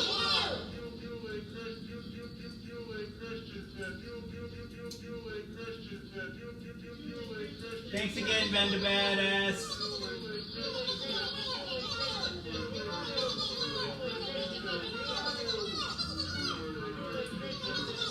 really appreciate it, man. Thanks again for the supporter.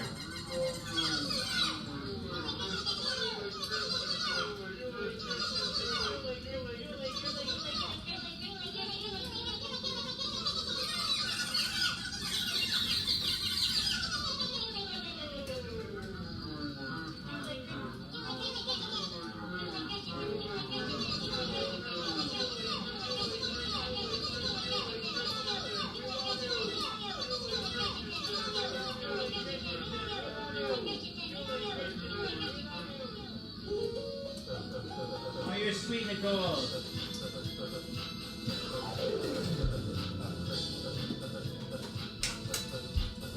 Woo! Welcome, Julie.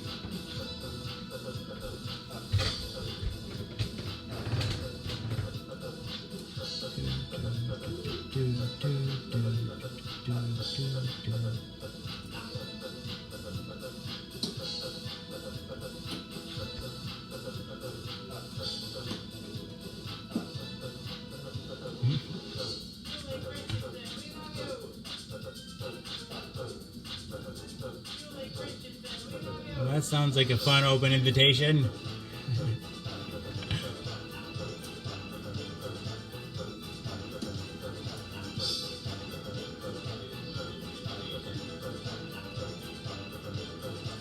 I don't regret voting for Obama. I don't know what else I would have done. I just hope for better. Alright. What's he gonna do? Vote for the Republican? Well, this side.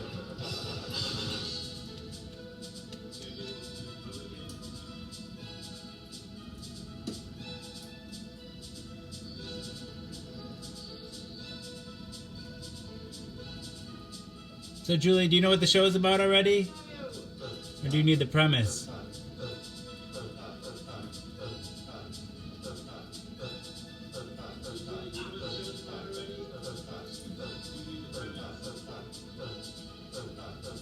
Julie Christensen, we love you.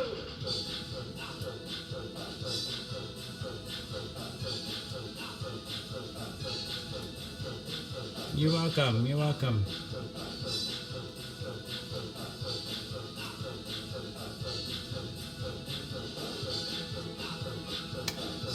What were you going to say, Melissa?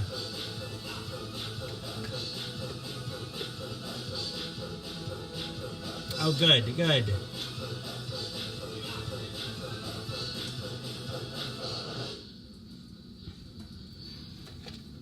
This is my son's here.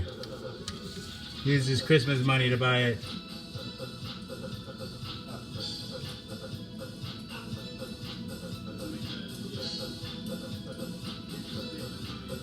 Hi, Amy.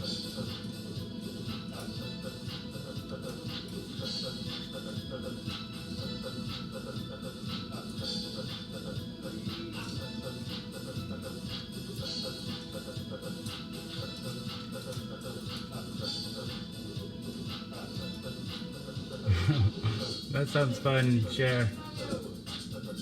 Woo.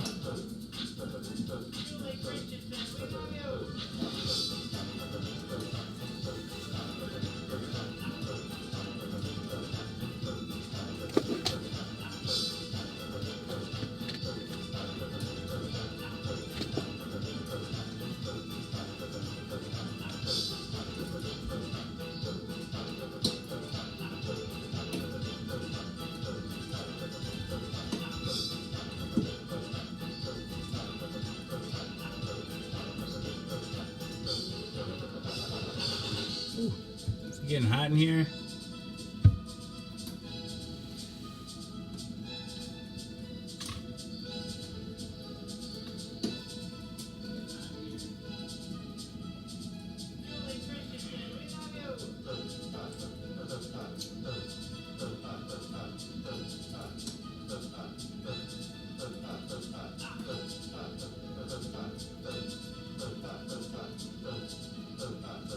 Julie Christensen, we love you.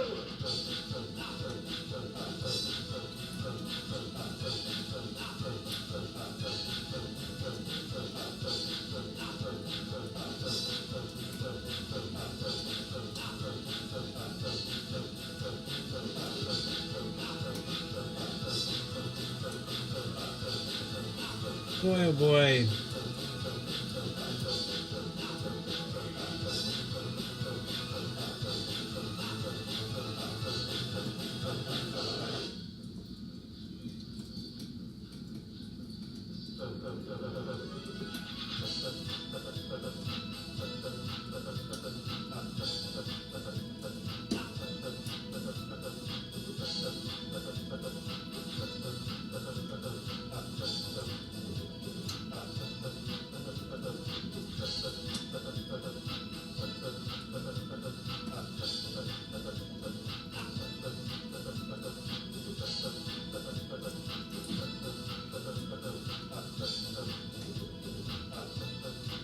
Something.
Julie Christensen, we love you.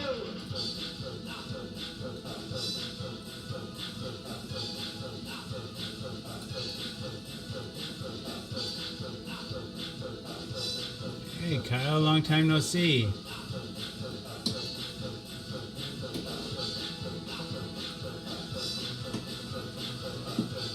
Good night, Joe William. Love you too. Thank you. Hope.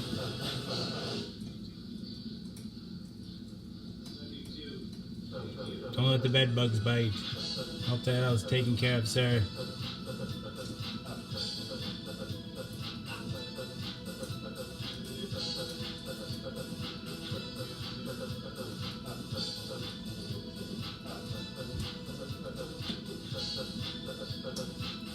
I haven't seen it yet.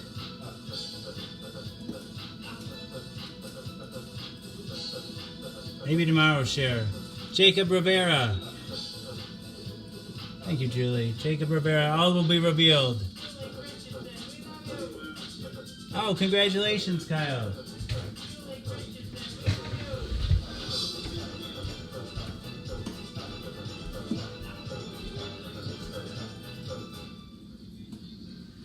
Jacob Rivera, we love you.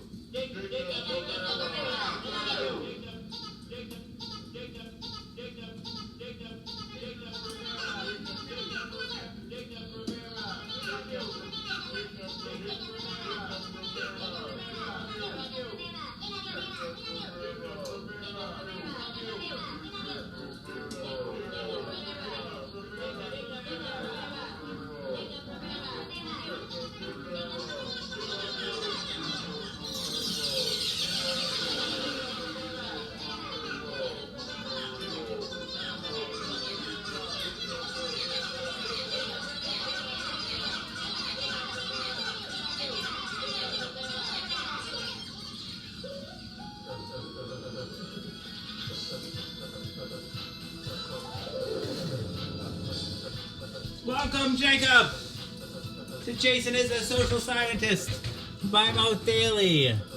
Pill number 987. So you were wondering what the show is about?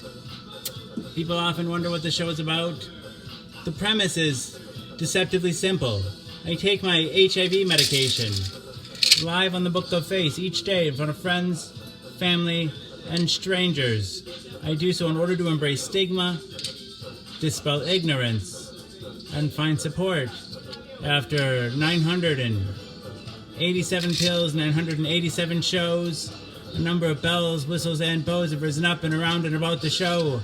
The bells, bows, and other people, the people that come back night after night and give me their most valuable resource, their time. To me, that's the most significant thing that's risen up and around and about the show, the community. Therein lies the support that I was looking for. But a number of bells, whistles, and bows have risen up and around and about the show. Hey, Trista. Ding dong bell. Boy, does she knell. Hell, I mean, heck. This show has it all. I like to say that it is Cloud Atlas and that it incorporates at least 600 years of entertainment, with Edward R. Murrow's radio broadcasts on record and cylinders played on the 19th century, Edison home phonograph, along with the nursery rhyme book from my childhood containing woodcut illustrations from the 15th century. It is, in a sense, also the Matrix. In a previous iteration of the show, I created something I call the Rainbow Tunnel, in which I harnessed the power of Grayskull and the Eye of Thundera, funneling them through a series of warp nacelles, creating a static warp bubble, and a subsequent singularity, punching a hole through the fourth wall, across the multiverse, and into the source. The show now takes place in an echo chamber, created by me, that serves as a way station between our reality and the source. I don't expect lay people to fully understand, as this is advanced social science. It's kind of ridiculous slogan, but whatever. It's kind of funny too. Yeah, so the show's also like an old-timey variety show, Carol Burnett style, mixed with a merry melody of Looney Tunes and a measure of Mork and Mindy, Nanu Nanu, a dash of Mr. Ed, and two doses of Alice in Wonderland, a helping of Hee Haw, heaps of Benny Hill, a hint of the Highlander, tons of the Twilight Zone, a tincture of Teen Wolf, ow, ow, ow, ow, an ounce of Oz, a cup of Creep Show and Castaway, a quart of Quantum Leap and a gallon of Gilligan's Island. It's a 4-hour show and a 4-hour tour.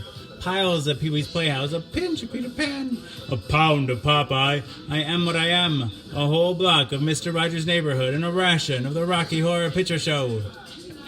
I'm just a sweet transvestite from, thanks Jacob, from transsexual Transylvania. Come up to the lab. See what's on the slab. I can see you shiver with anticipation.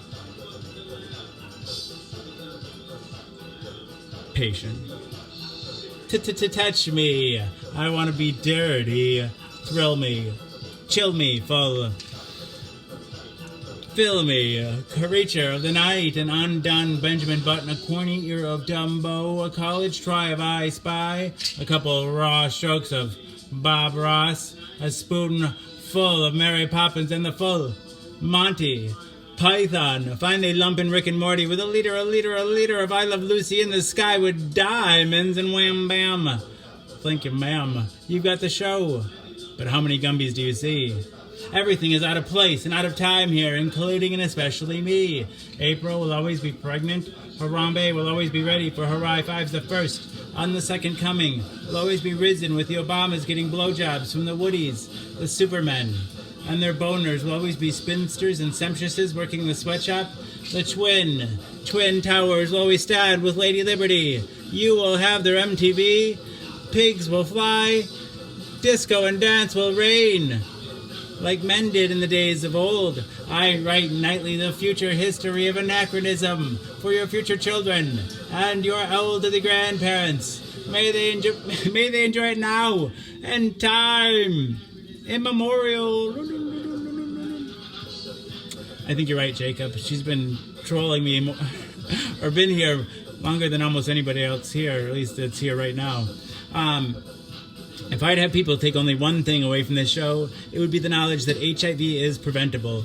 If you're HIV negative, there's a once-a-day pill you can take. They call it PrEP, Pre-Exposure Protocol. The pill is Truvada, and if you're HIV negative, you take it once a day, and it works like a highly effective chemical condom. It prevents HIV.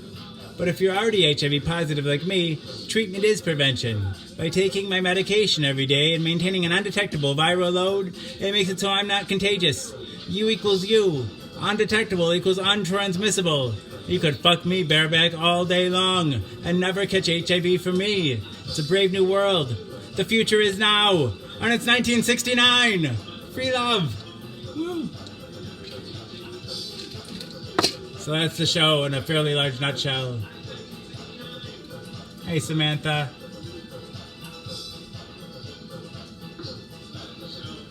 And then she acts out when I don't, because I don't even acknowledge her anymore, because it's just been too many times of sometimes she's nice and sometimes she's like she's being now, and I think when I don't acknowledge her, it agitates her. She takes it out on everyone around her. Oh my goodness, but even if I do engage with her, it's like this half the time anyway, so I just give up. It's like, and it's so malicious, like, there's no point in engaging with it.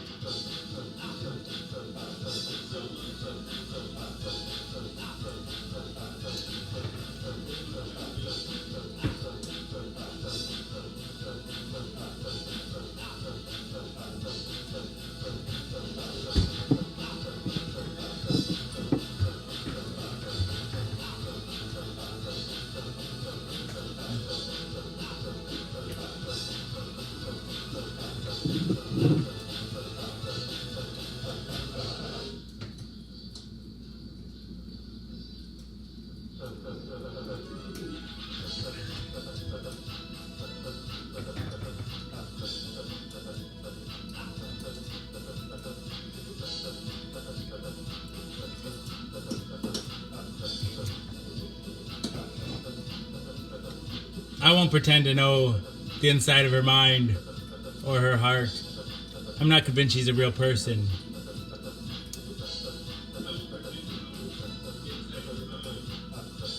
She doesn't behave like a real person.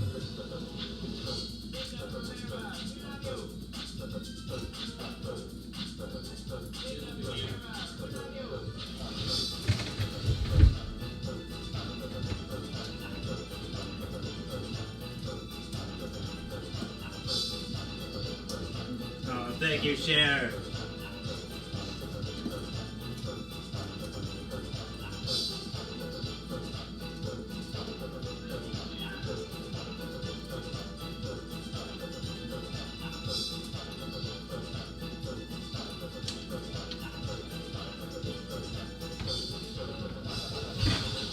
Time for a dab.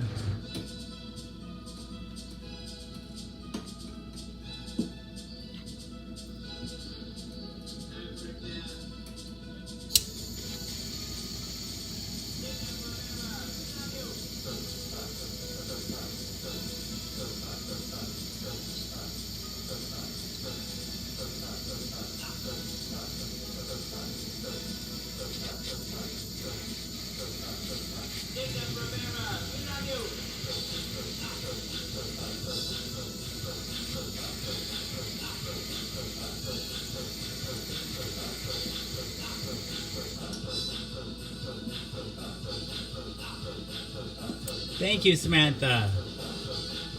Thank you, thank you. I like the forced perspective, like not to be immodest, but I kind of stumbled into it, but it's fun to play with.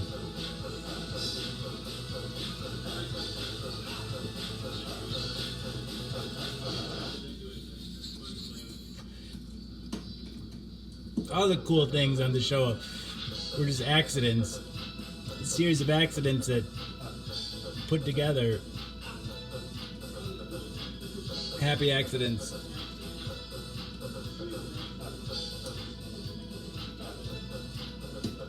After almost a thousand shows,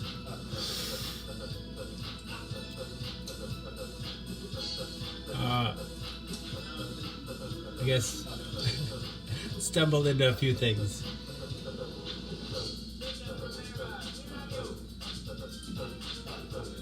I tried to do like match things in the distance with things in the foreground. Like there's a big sewing machine and a miniature sewing machine, a miniature Superman and a big Superman,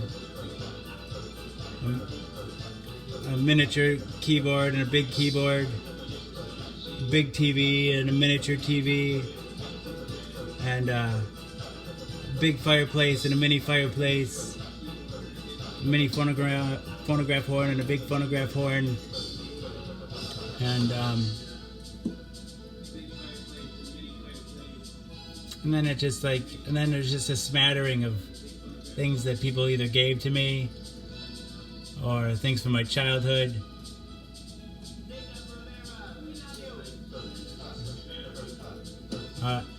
That's my favorite chair. This in-between area where people, like, it's hard to tell, like, if things are, I don't know, if I had a big budget and a crew, you could really take this to the next level. Like getting a bigger studio, and get farther away from the camera so things could be even smaller, and more detailed miniatures up front. You could make it I bet you could make it almost indistinguishable between the foreground and the background.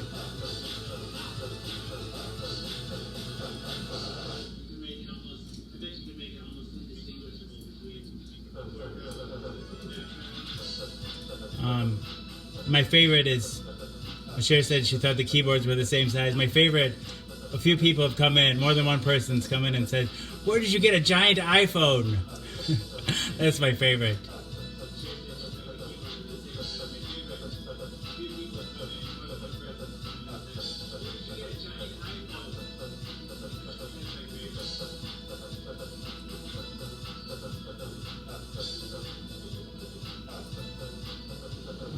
Thanks, Samantha. Thank you.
Hey, Sonia. Maybe take some ibuprofen, Jessica. Today's been okay, Sonia. I've been having a good day today.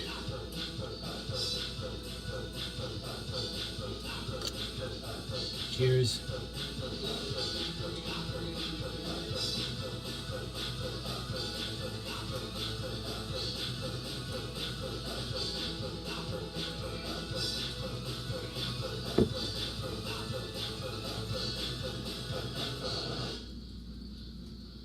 There's been times in my marriage that I've not been monogamous, though, Cher.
Breakfast machine from Pee Wee would be fun. I want his bike.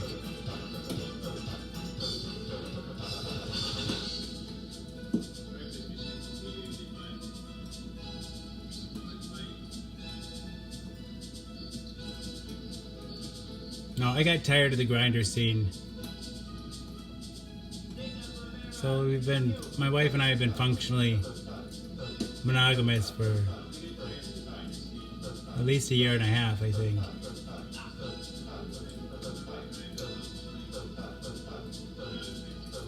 More, maybe more. I don't remember exactly.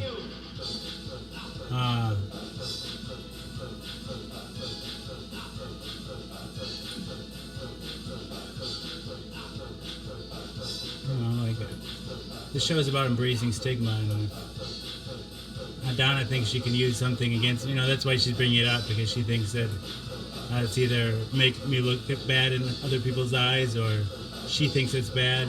She's projecting some sort of negative, and I ignored her question for a while just because I don't want to ignore her in general, and I don't want to. But I think that I think it's something important to talk about, though. So I will.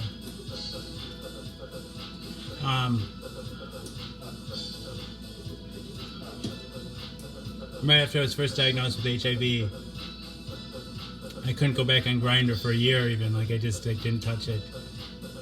I couldn't face it. And then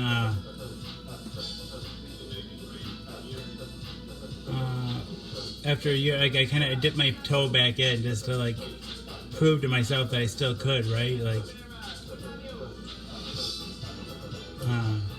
and so I had, after I was diagnosed, like, about a year afterwards, I had sex with somebody who was HIV positive, somebody who wasn't HIV positive, and just guess I just need to feel like that it was still possible, but then, like, it just wasn't worth it, though. Like,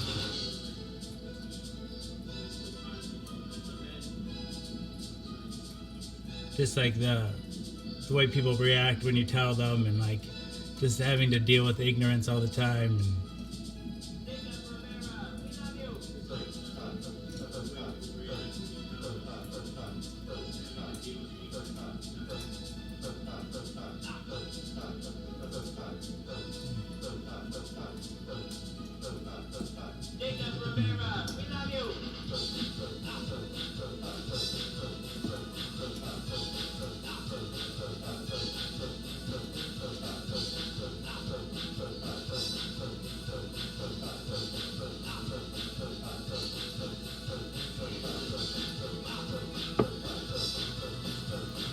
thanks, Laura. Thanks, Jacob. I think I appreciate authenticity in people.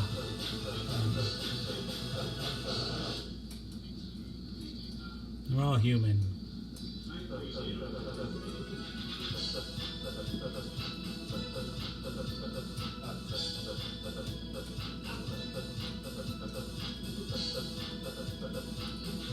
Grindr is strictly for gay men, but I don't know, is Tinder available in the UK? Tinder is like the straight people's Grindr. Basically, it gives you a list of, from geographically closest to you to furthest away, penises that are available for you to have sex with. And in a college town like Madison, there's like well over 100 guys within a 10-mile radius ready to have sex at any given moment, or at least online looking.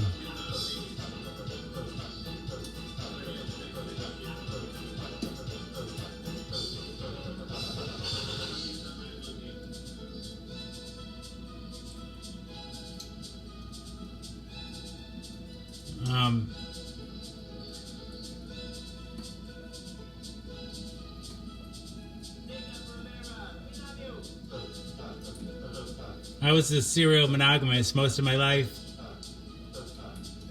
from when I started being sexually active to the age of 35. I was a serial monogamist. Uh, um, and then it was about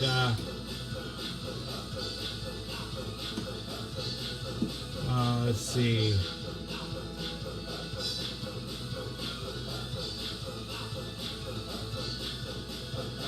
Five or six years into my marriage that it really started to go poorly. Like, because that really after my second son was born, my wife experienced postpartum depression, which turned into alcoholism. You know, and like so by like a year after my second son was born, she was drinking like a liter of vodka a day, and it just was like really cruel, and it was really just a really toll on our marriage, and we hadn't had sex for a year, and I just and like one of the last straws was like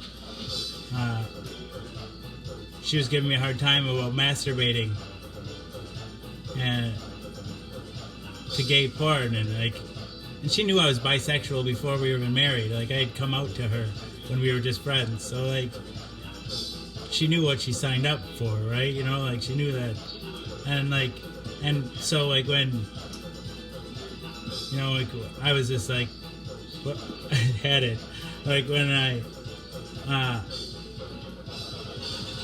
when you know, like I was like, I can't even have this part of my life, like, so then I told her that I wanted to explore this other part of my sexuality, and so, and I came out as bisexual on Facebook, just like I knew I was bisexual since I was probably 11, right? And like I said, my wife knew before we were even a couple, but no one else knew. And so, you know, like, I'm getting on a tangent here, but I was adminning on this Facebook page, Evangelical Pastafarianism, and I would post about humanism and equal rights for gay people, and I would post as like I was an ally, like I wasn't part of the community, and I just felt disingenuous, and so I came out as bisexual. I'm like, why didn't I tell people a long time ago? Like, what am I afraid of?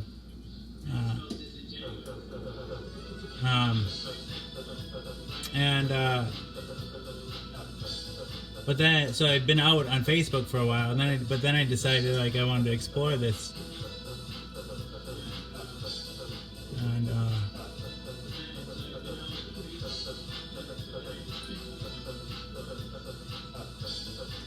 and then it was like within a year after that, though, then I was diagnosed with HIV. Like, so then, yeah, so I went from the age of 35, a serial monogamist, having had sex with maybe 7 women,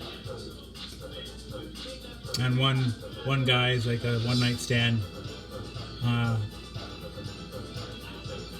Like I said, I'd come out to my wife when we were just friends, and I'd come out and had sex with a guy, and then I started dating a woman again, and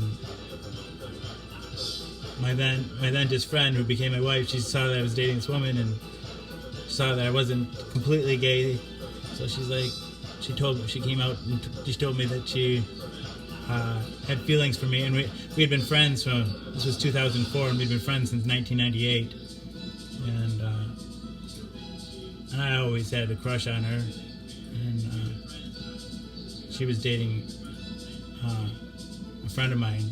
He was my weed dealer. Anyway, so what? So yeah, and that to the age of 35, and then when I got on Grindr, then I within a year I'd had 100 sex, maybe at least 100, had sex with at least 100 guys in a year, something like that. Yeah, probably. And one more woman.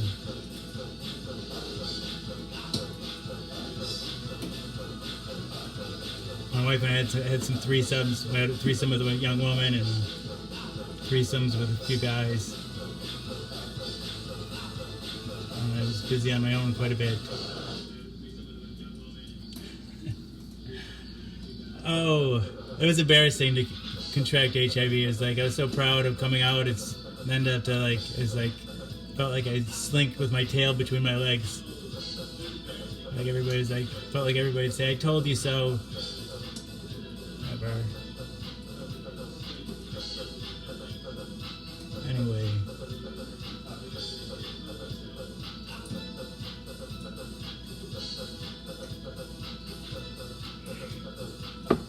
But I was always happy as a serial. I think I was just like, I was really just acting out because I was just like felt really separated from my wife. Like prior to that, like things were pretty good. Like that, drinking just like I just really hate alcohol. You know, that's not the only thing that caused our troubles. Like my depression really was a toll on our relationship for years. So right before we got married, my parents died like 3 months before our wedding. My mom died. Yeah, you're welcome, Julie.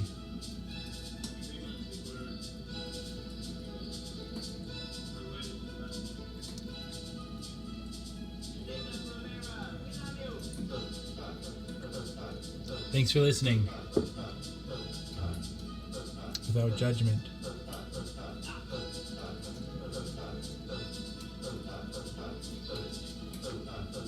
Jacob Rivera, we love you.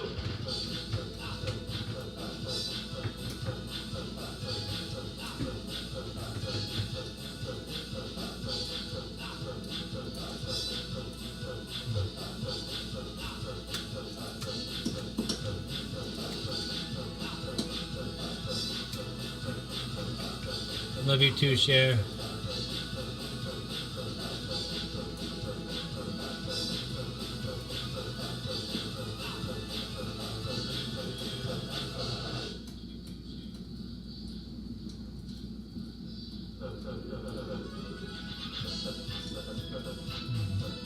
Hey, Mama G.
Thanks, Julie. It was pretty hard. Wow, it was hard.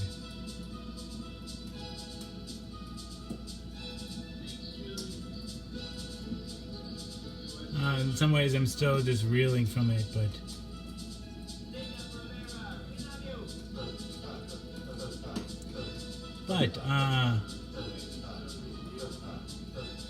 it's also been a wild ride. The show has been a wild ride. Like I think, in some ways, like I've turned it into a positive experience. Pun intended.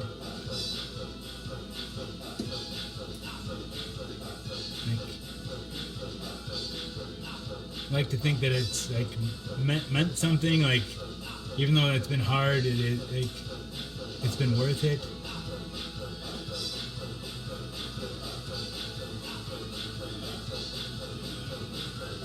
I don't know what I'd do differently. I was just doing the best I could. I think that's all any of us can do.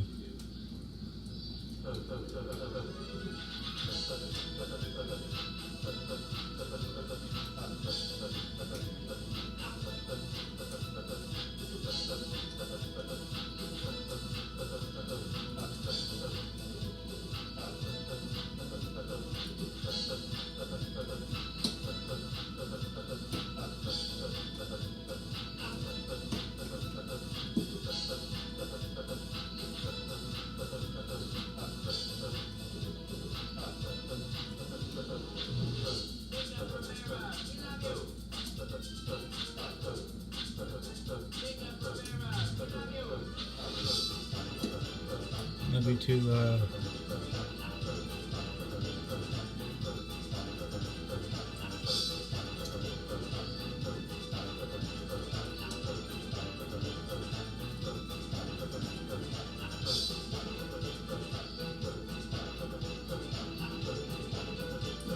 Thanks, Lena. Thank you.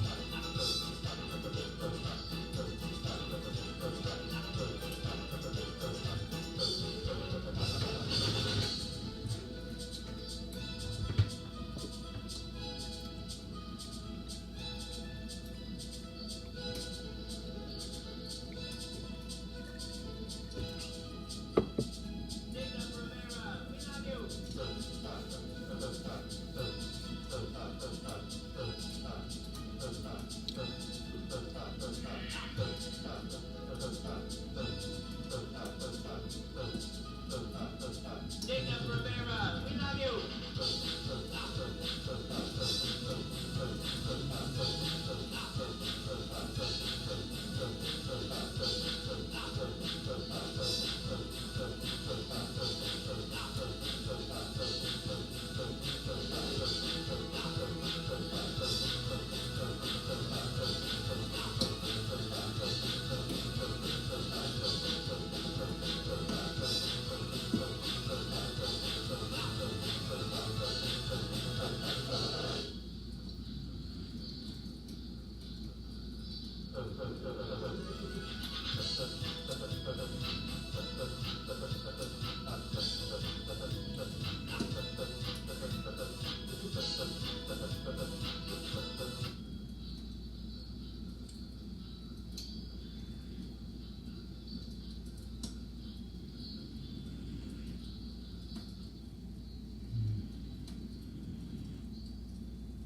Thank you, Jessica.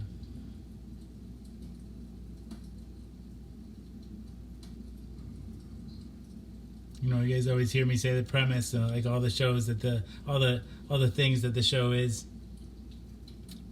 You know, like Mork and Mindy and Looney Tunes and all the things. One of the things I don't usually say in the premise, but it's definitely part of it, is unfathomable fathoms of fear and self-loathing in Wisconsin.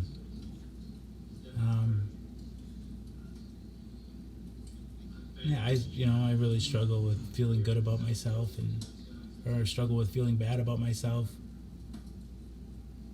and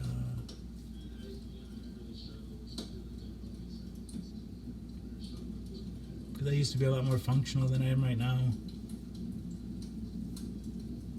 and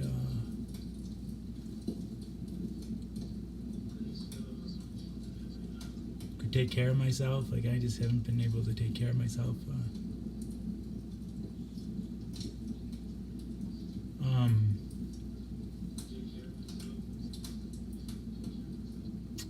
But one of the things that I do to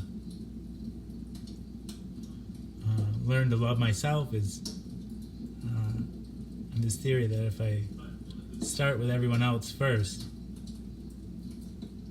like if everybody, even people that are cruel to me, or cruel to others, or just if I even love them, then certainly I deserve love too, right? If everyone else deserves love, if I have enough love to give everyone else, then there's enough left over for me.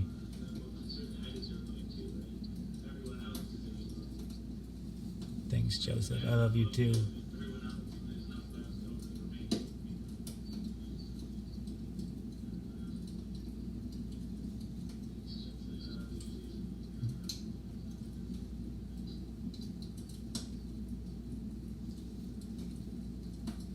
That doesn't work. I can't do it, Cher, so.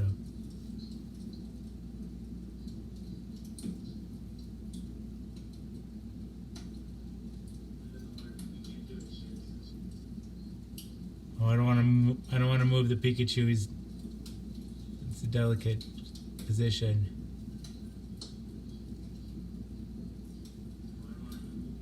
I love everybody. I love what everybody does. Or I separate what, I think we're all capable of a wide range of behaviors.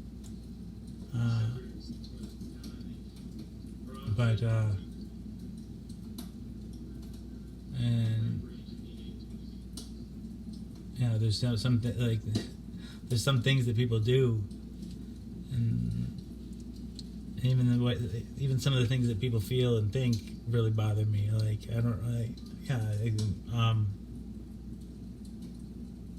People that have bigoted beliefs or racist beliefs. Again, people are just cruel to others for no reason, or people are just cruel in general. And I guess then the next thing you have to ask, what does it mean to love someone?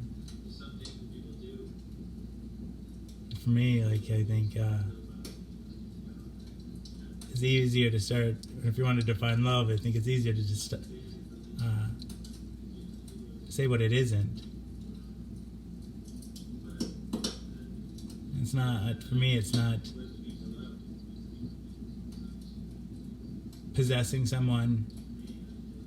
It's not being possessed by someone.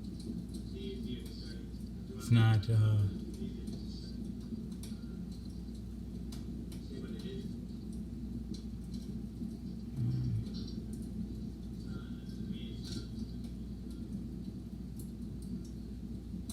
forget what else it's not.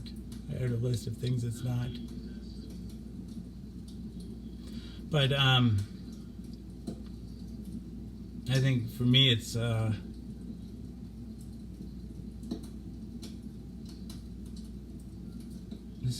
just want the best for everybody, every individual, that they're able to find peace in their lives and find a balance and coexist with each other and find happiness in that.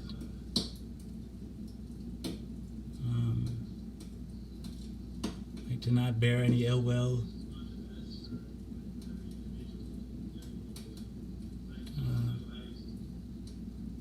To feel compassion when they're hurting.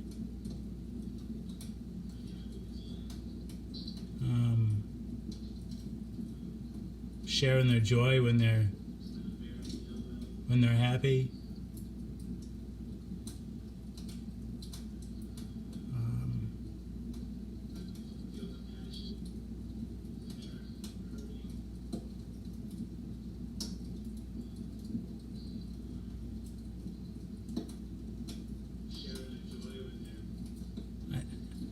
I genuinely do feel loved by a lot of the people here that watch the show.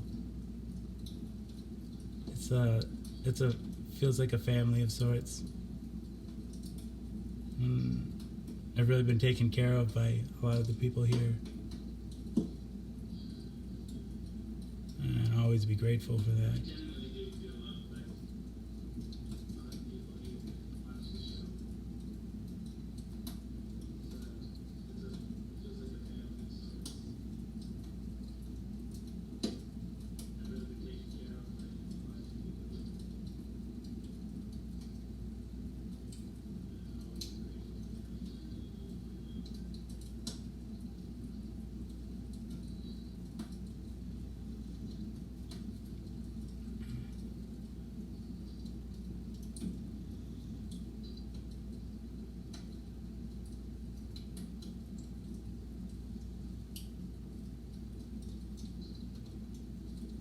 Oh, Sirak, you're still here.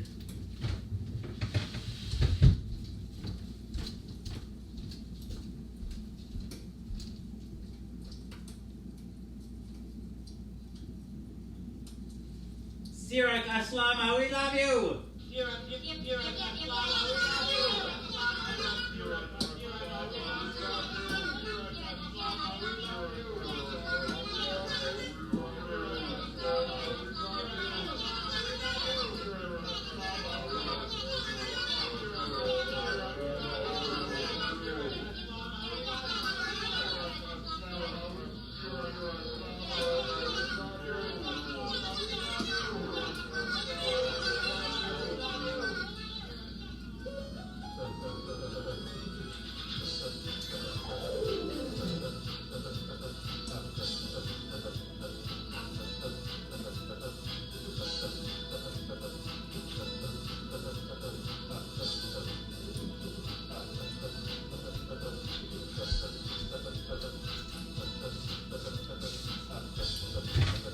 You asked what Sophie's doing right now, Mama G. This is Sophie right now.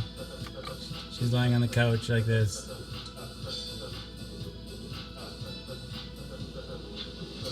You're the best, Mama. We love you. You're the best, Mama. We love you. I'll be okay, Sirach.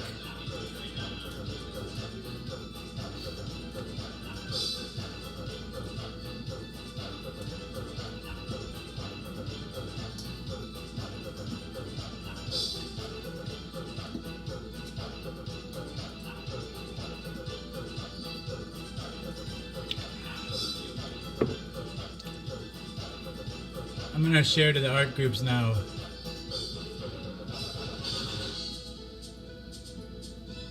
Nicole, you've just been watching one night. I've been in the process of one for at least several weeks, or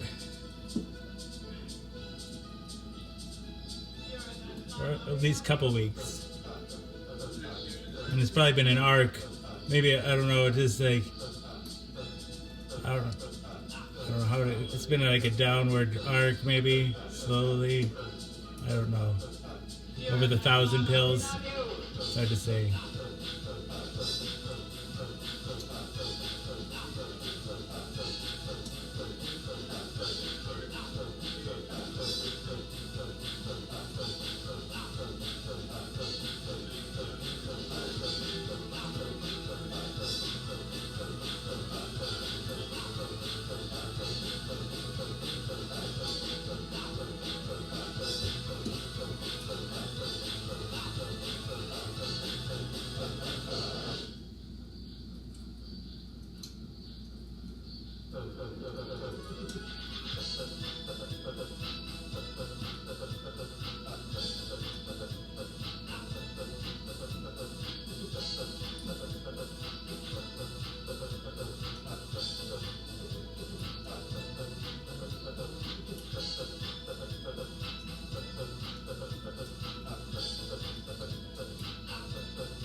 You're the best, Mama. We love you.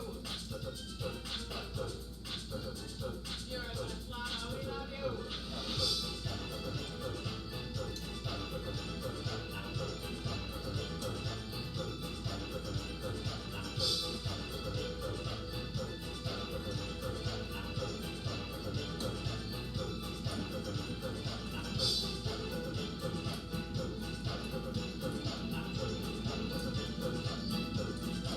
Hey, Stacy, last but not leaster.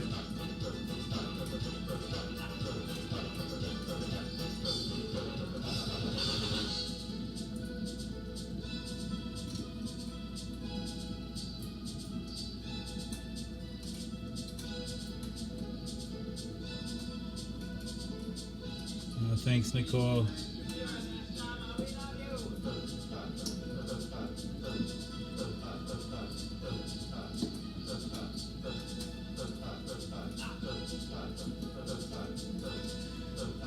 Oh, You're the best, Mama. We love you. we'll see what the future brings.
I don't really remember it that well, Joseph, actually. Matthew McConaughey, right? Mama, we love you. Like, well,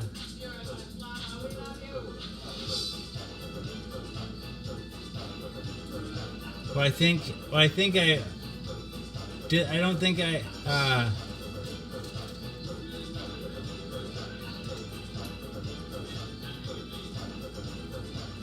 don't remember. I don't remember if I want to say that. And I could be wrong. Did it like demonize like the medical community, right? Like, I just like what I was afraid of is like, I don't know if this is a founded fear. This has been a while since I watched it. Is that it drew mistrust in treatment when treatment is really important.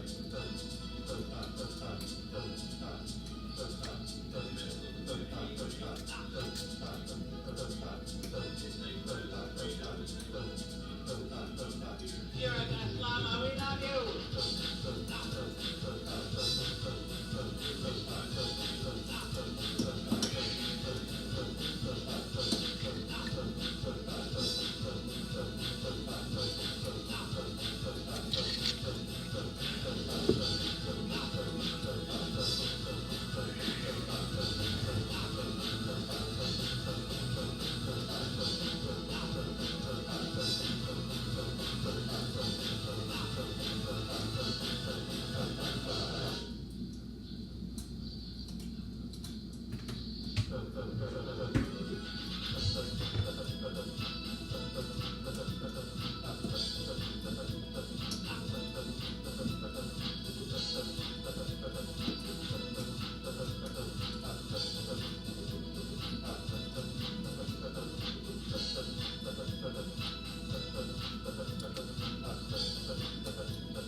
Did you like the movie, Joseph? You're a best llama, we love you. You're a best llama, we love you.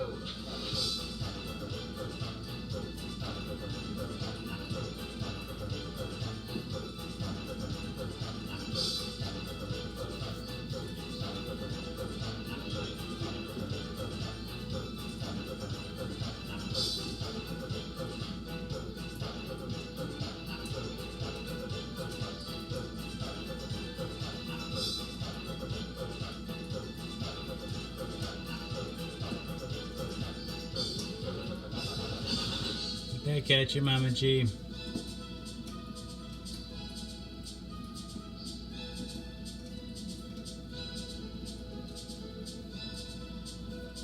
We could read a story soon. You're a best llama, we love you. It's getting to be about story time.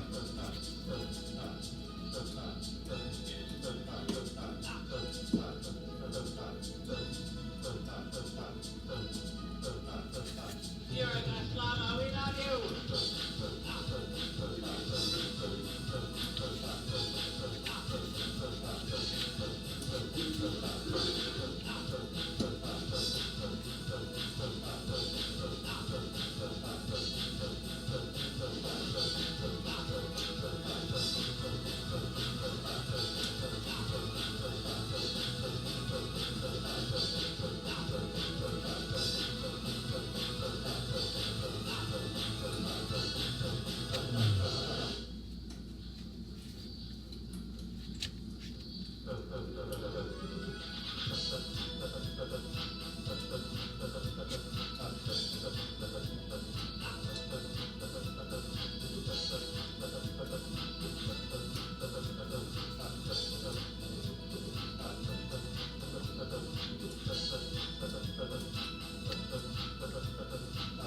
Because it's like a conversation between let's say I replied to you, Joseph, and then you replied to what I was saying. It looks like you're replying to yourself. You're a best llama, we love you. You're a best llama, we love you.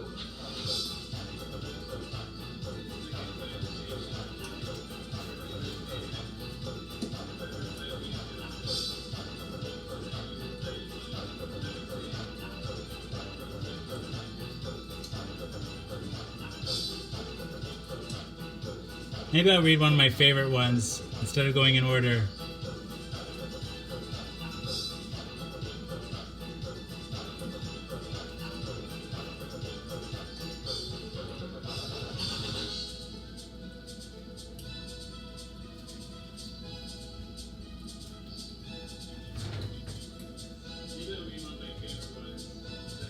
I live in Wisconsin, Madison, Wisconsin.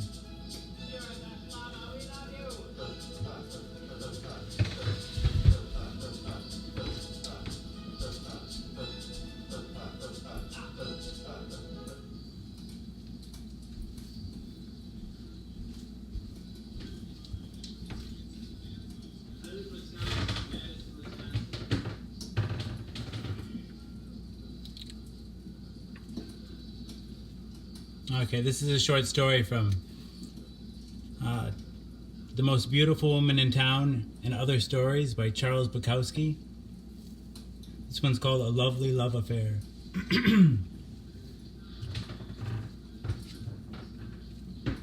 I went broke. Again. But this time in the French Quarter, New Orleans. And Joe Blanchard, editor of the underground paper Overthrow, took me down to this place around the corner. One of those dirty white buildings with green storm windows. Steps that ran almost straight up. It was Sunday, and I was expecting a royalty. No, an advance from a dirty book I had written for the Germans. But the Germans kept writing me this bullshit about the owner, the father, being a drunk. They were deep in the red because the old man had withdrawn their funds from the bank. No, overdrawn them for his drinking and fucking bouts. And therefore, they were broke. But they were kicking the old man out, and as soon as... Blanchard rang the bell. This old fat girl came to the door, and she weighed about between 250 and 300 pounds. She kind of wore this vast sheet as a dress, and her eyes were very small. I guess that was the only small thing about her. She was Marie Glaviano, owner of a cafe in the French Quarter, a very small cafe. That was another thing that was not very big about her cafe. But it was a nice cafe. Red and white tablecloths, expensive menus, and no people about. One of those old-time black mammy dolls standing near the entrance. The old black mammy doll signified good times, old times, good old times. But the good old times were gone. The tourists were walkers now. They just liked to walk around and look at things. They didn't go into cafes. They didn't even get drunk.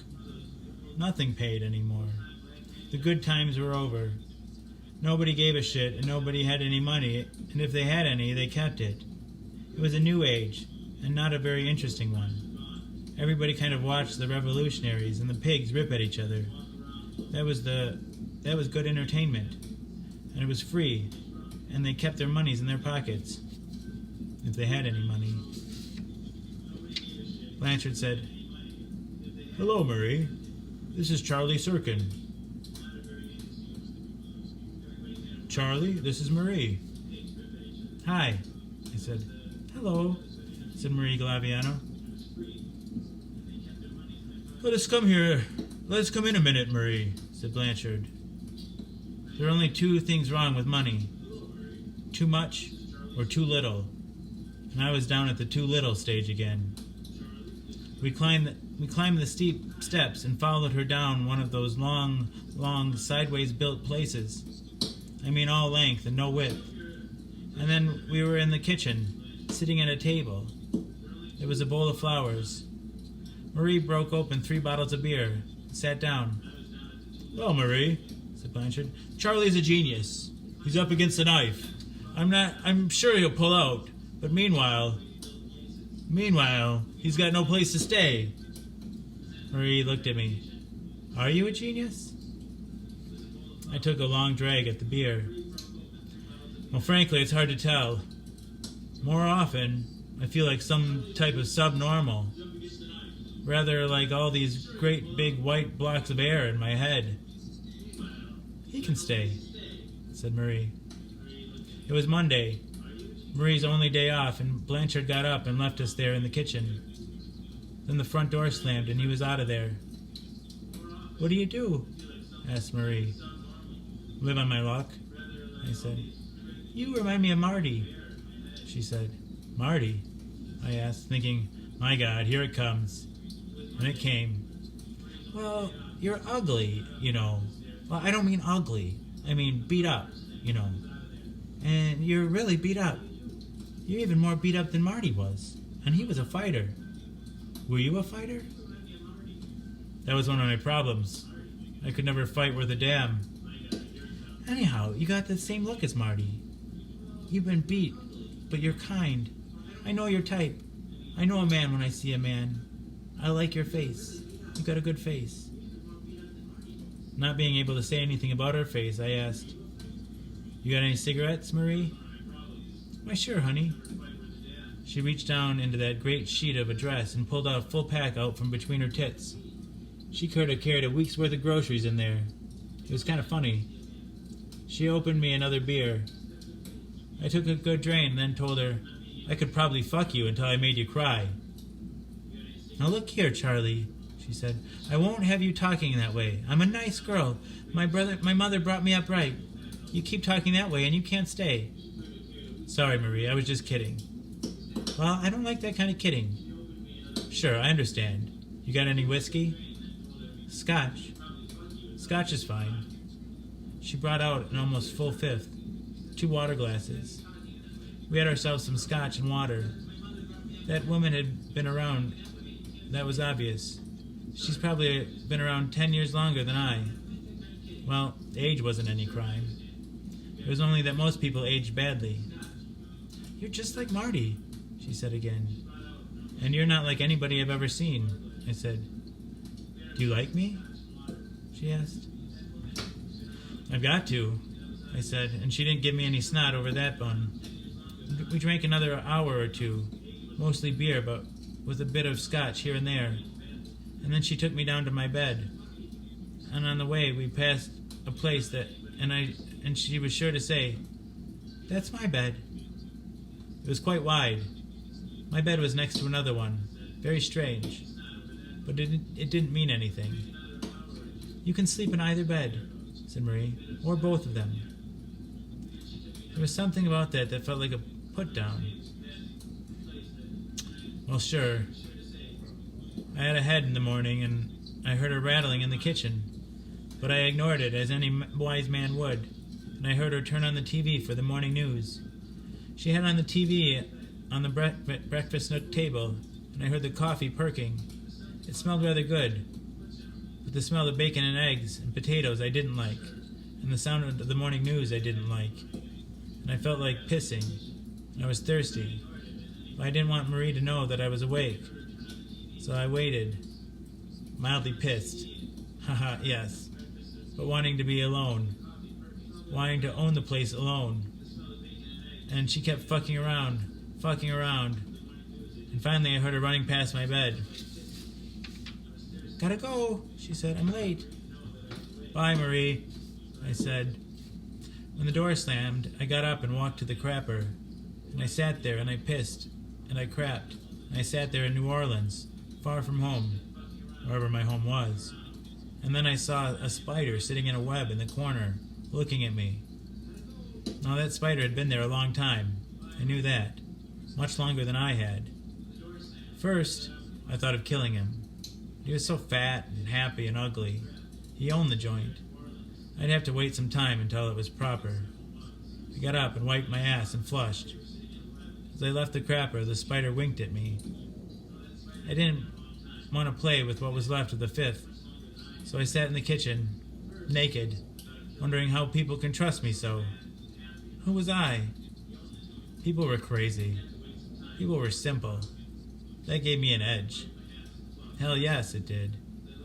I'd lived for 10 years without a trade. People gave me money, food, places to stay. Whether they thought I was an idiot or a genius, that didn't matter. I knew what I was. I was neither. What made people give me gifts didn't concern me. I took the gifts, and I took them without a feeling of victory and coercion. My only premise was that I couldn't ask for anything. On top of it all, I rather had this little phonograph record spinning around on top of my brain, and it kept playing the same tune.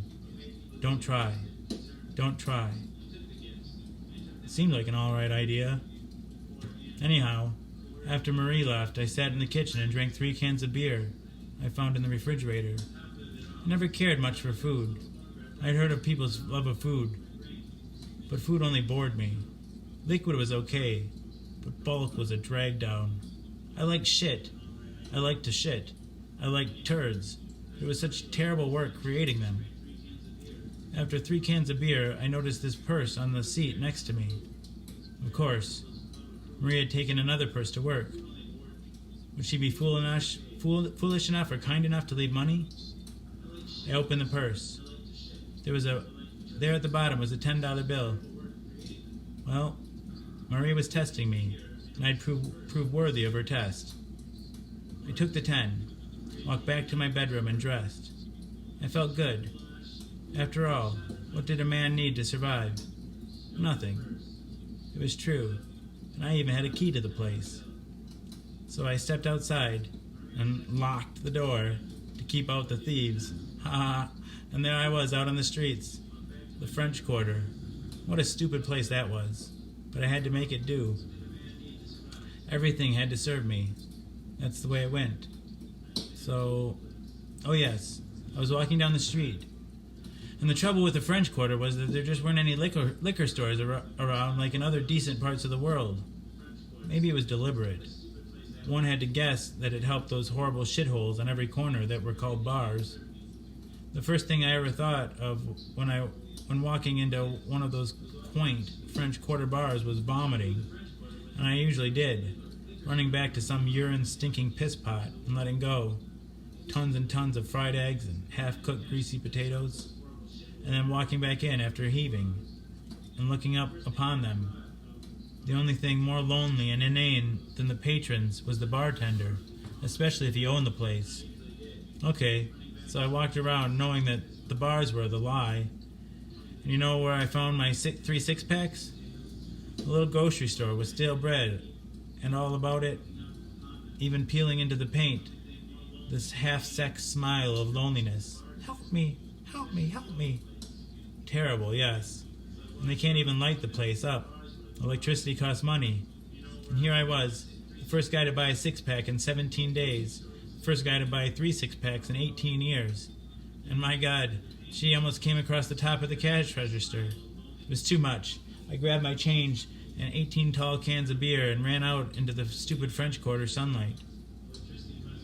I placed the remainder of the change back in the purse in the breakfast nook, and then left the purse open so Marie could see it. And I sat down and opened a beer. It was good being alone, yet I wasn't alone. Each time I had to piss, I'd see that spider, and I thought, well, spider, you gotta go. Soon. I don't like your looks in that dark corner, catching bugs and flies and sucking the blood out of them. You see, you're bad, Mr. Spider, and I'm okay. At least that's the way I like to see it. You're nothing but a friggin' dark, brainless ward of death. That's what you are. Suck shit. You've had it. Found a broom in the back porch and came back in there and crashed him out of his web and brought him his own death. All right. That was all right. He was out of there ahead of me. Somewhere. I couldn't help that. But how could Marie put her big ass down on the rims of that lid and shit and look at that thing? Did she even see it? Perhaps not. I went back in the kitchen and had some more beer. Then I turned on the TV. Paper people. Glass people. I felt as if I were going insane and turned the thing off. I drank some more beer. Then I boiled 2 eggs and fried 2 strips of bacon. I managed to eat. You forgot about food sometimes. The sun came through the curtains. I drank all day. I threw the empties in the trash. Time went. Then the door opened. It flew open. It was Marie. Jesus Christ, she screamed. You know what happened? No, I don't. Oh, God damn it. What's the matter, honey? I burned the strawberries. Oh, yes? She ran around the kitchen in little circles, that big ass bobbing. She was crazy. She was out of it. Poor old fat cunt. I had this pot of strawberries going in the kitchen, and one of these tourists came in. Rich bitch. First customer of the day, and she likes the little hats I make, you know. Well, she's kind of cute, and all the hats look good on her, and so she's got a problem.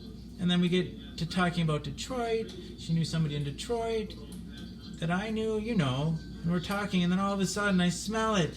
The strawberries are burning. I ran into the kitchen, but it's too late. What a mess. The strawberries have boiled over, and they're everywhere, and it stinks. It's burned. It's sad. Nothing can be saved. Nothing. What the hell? I'm sorry, but did you sell her a hat? I sold her 2 hats. She couldn't make up her mind. I'm sorry about the strawberries. And I killed the spider. What spider? I didn't think you'd know. No, what? What's the spiders? They're just bugs. They tell me a spider isn't a bug. Something to do with the number of legs. I really don't know or care. The spider ain't a bug? What kind of shit is that?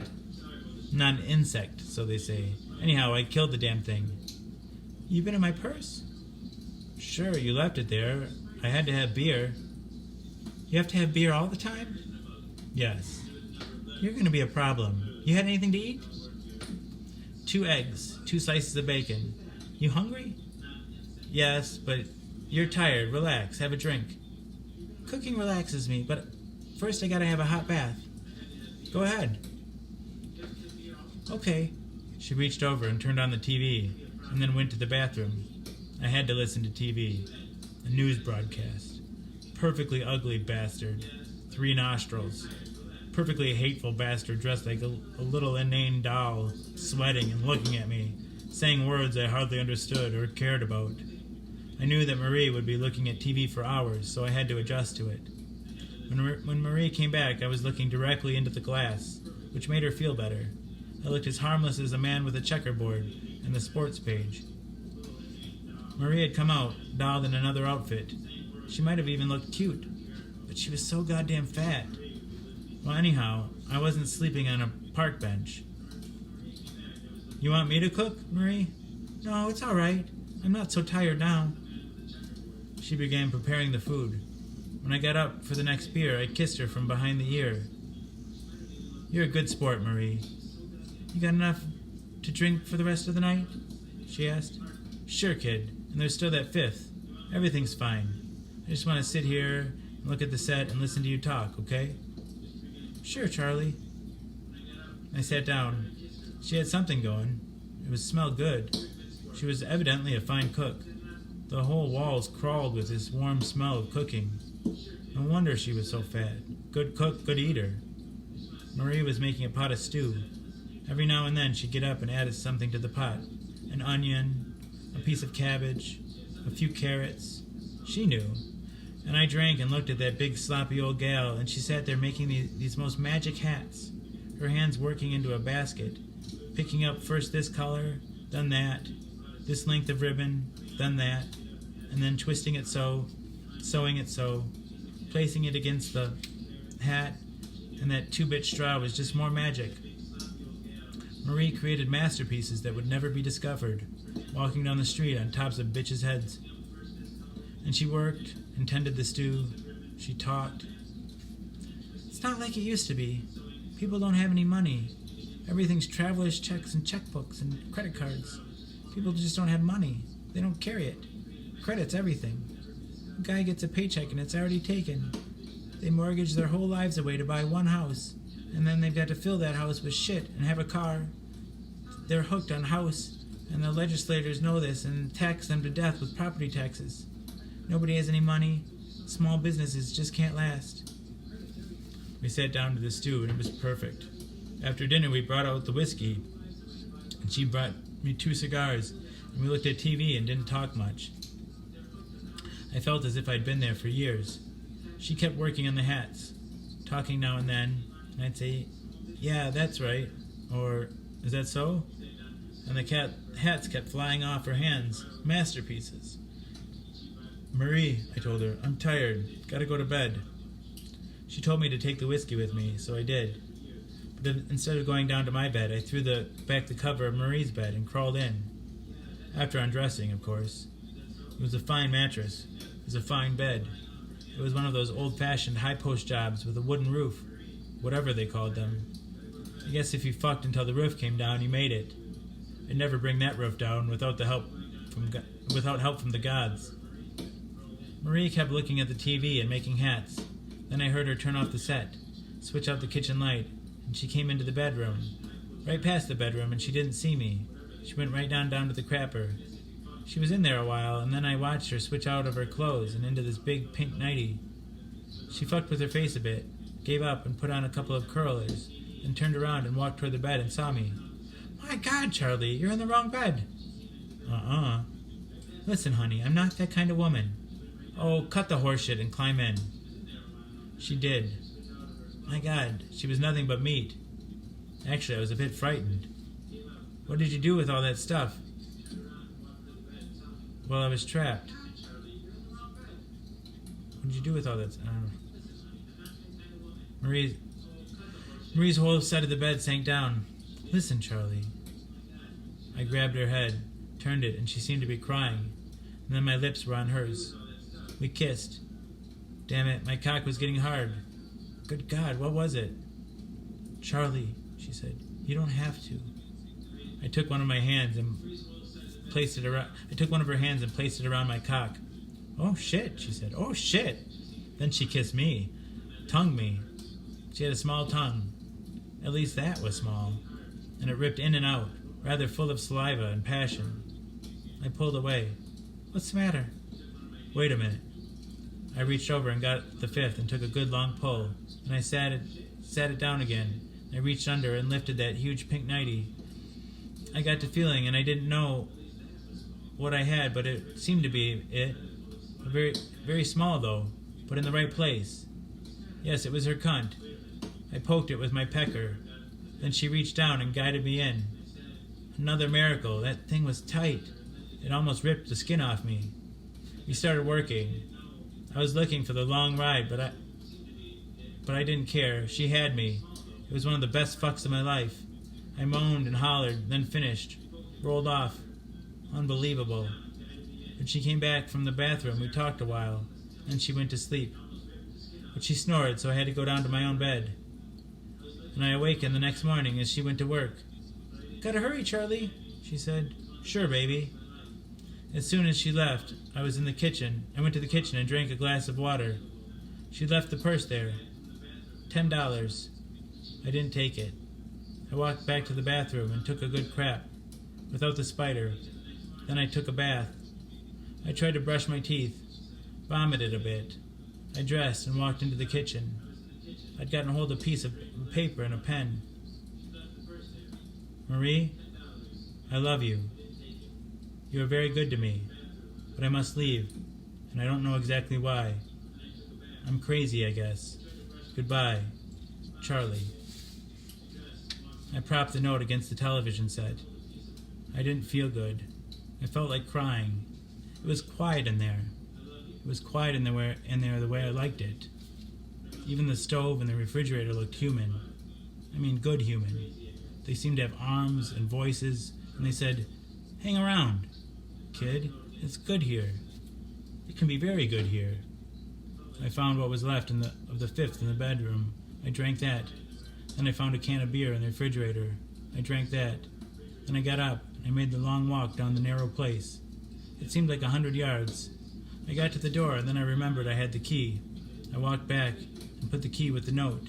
And I looked at the 10 in the purse again. I left it there. I made the walk again. When I got to the door, I knew that when I closed it, there would be no going back. I closed it. It was final. Down those steps, I was alone again. Nobody gave a damn. I walked south, then took a right. I walked along. And got out of the French Quarter. I crossed Canal Street. I walked along for some blocks, and then I turned this way, and then I crossed another street, and turned that way. I didn't know where I was going. I passed a place to my left, and a man was standing in the doorway, and he said, Hey man, you want a job? I looked into the doorway, and there were these rows of men lined up at the wooden tables, and they had hammers. They were hitting things and shells. They looked like clam shells. And they broke the shells and did something with the meat. It was dark in there. It seemed as if the men were beating at themselves with hammers and tossing away what was left of them. And I told the man, "No, I don't want a job." I was facing the sun as I walked.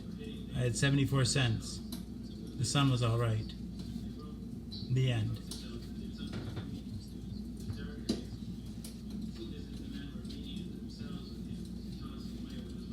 That was my favorites of Charles Bukowski's.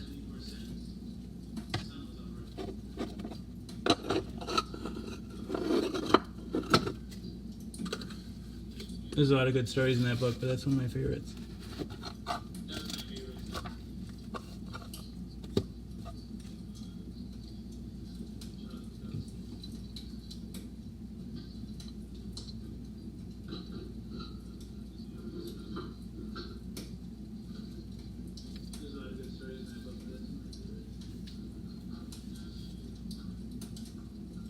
Hey Jeanette, let's get you a supporter shout out.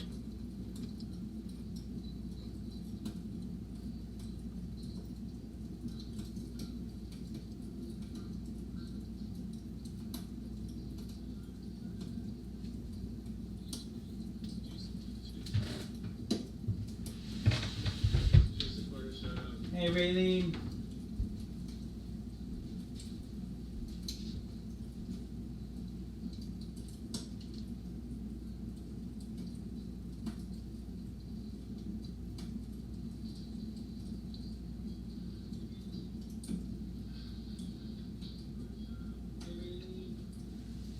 Jeanette Atrill, thank you.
Did you guys like the story?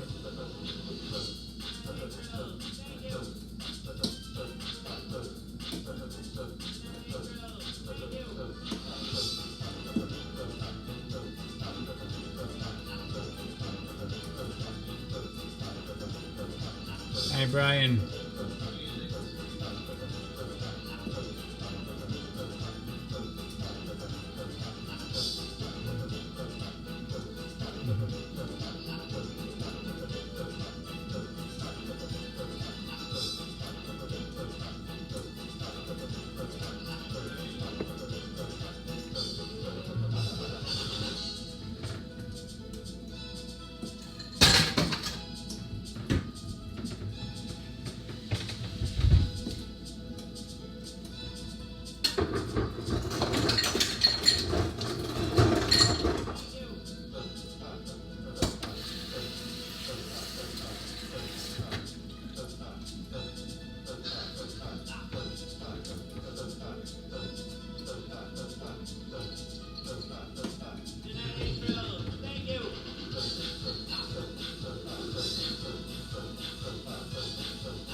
Or just like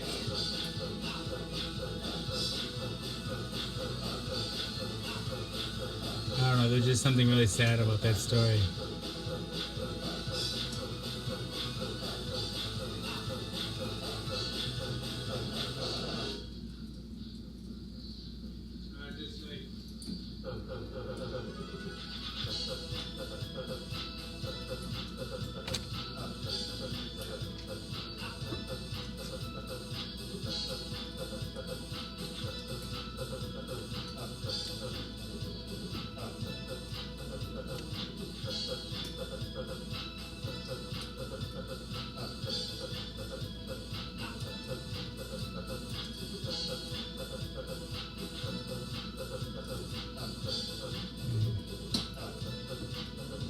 guys give her too much attention.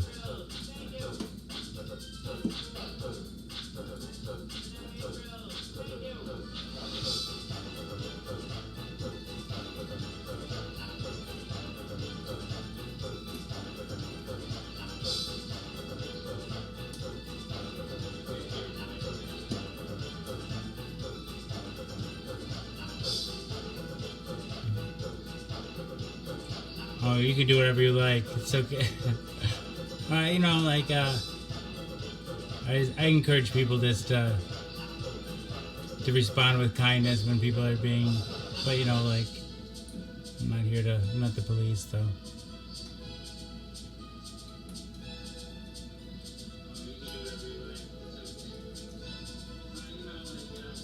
Oh, thank you, Nicole. And I can give you my address. Share. Well, we haven't had a What's in the Box edition for a while. Do a separate live, we'll do a double live, and it has been a while. Thank you, Jeanette. That'd be really sweet of you. But it has been a while since we've had one, hasn't it?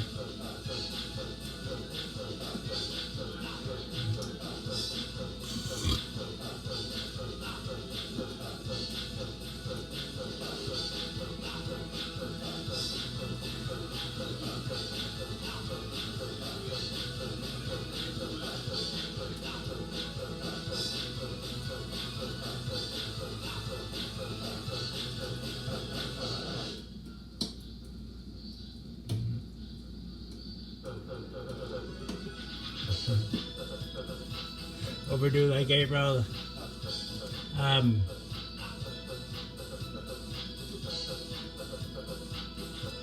Schrodinger's. Are you gonna sending me Schrodinger's box?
Kind of hungry all of a sudden.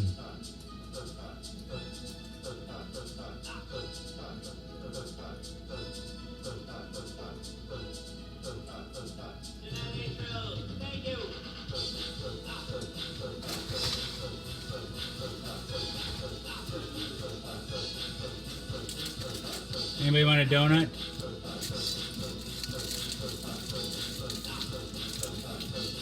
Oh.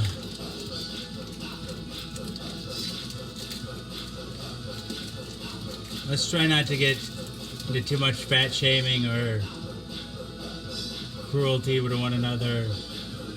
Don't let one person bring the mood all the way down.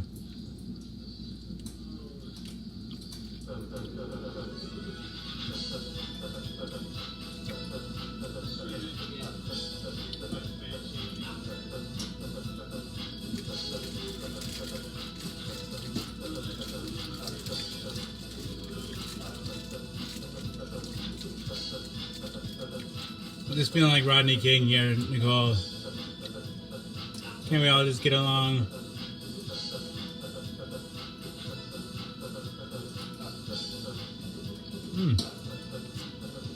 Good for you, Jeanette. Get to let loose every once in a while.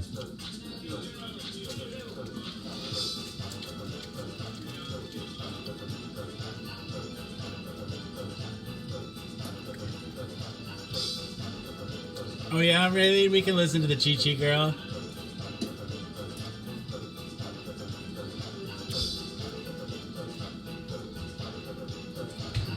I love you, Melissa. I love you.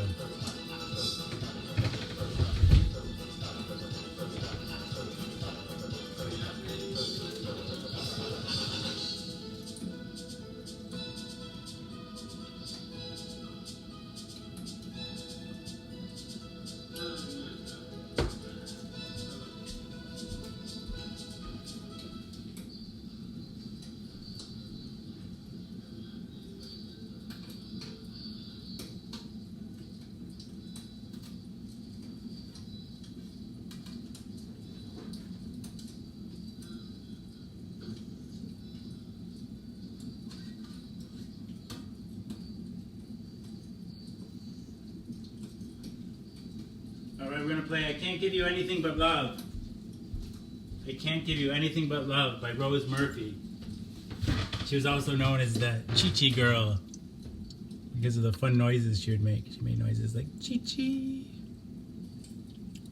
I know, that's another reason why I want people to show her so much attention. Because it's not the Donna show, it's my show. She just wants to steal my show. Urgh, no one can have my show except for me. Rawr.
The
show's almost over.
It's almost 4:20.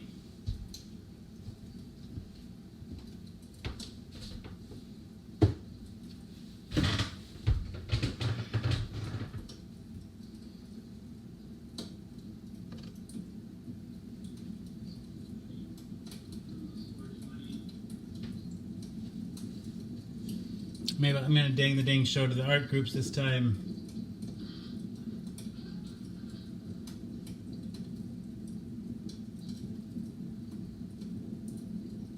Oh yeah, and if you haven't nominated or endorsed my nomination, you can follow the link in the title of the show, that awards.wego.com, and then if you click on that, you can endorse my nomination up to 6 times, and you could win an award for being a patient advocate.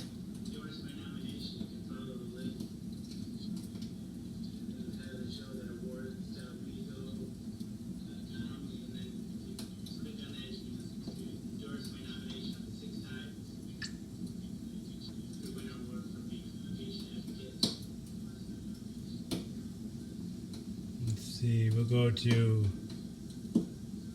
Art and Artists, Art Club, Live Art Nation, Absurdistan Art, USA Art Gallery Show Your Work, Art Promotion, Art Freaks Global, People's Choice, Earth Refugees, Art Dreamers, 420 News World Headquarters, Art of the Initiate, Save the Earth Cooperative, Wonderful Master Art, Sock Party, Art Group, That Weird Art Group, Art Collectors, Gifts of the Heart, The Earth Suckhole, Knights of the Order of Pretzel, New York Time for Art, Art Dreamers, House of Art, Drug Fueled Rants, Art Freaks Global, Art Friends, Art, Banksy Street Art Worldwide, Art, Rick and Morty Fan Art, where drug themed art intersects on the Art House Push, Artists Trying to Make a Living, Low Bar Art, Art Equals Life.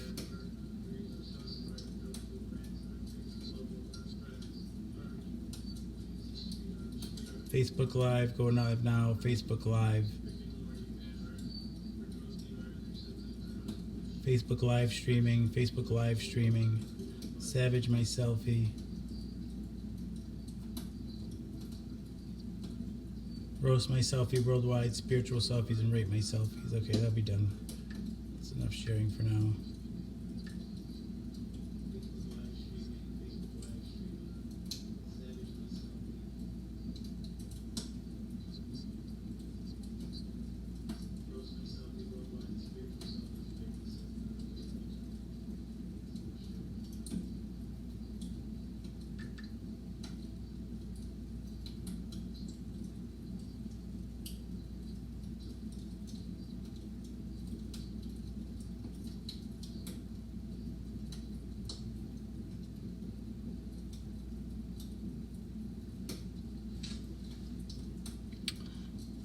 Dang it to heck.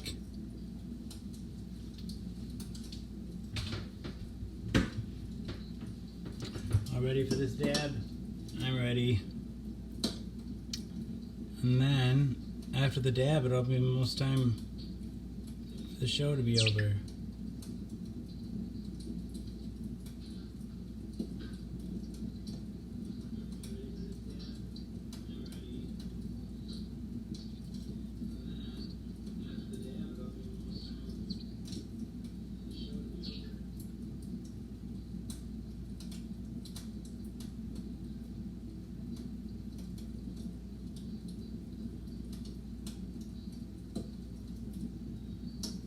Well, welcome, Nicole. I'm glad you found us. We're here most nights. I'm always here for at least 5 minutes to swallow the pill. But we're here for most nights for the full 4 hours.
And it'll be almost time to swallow the pill.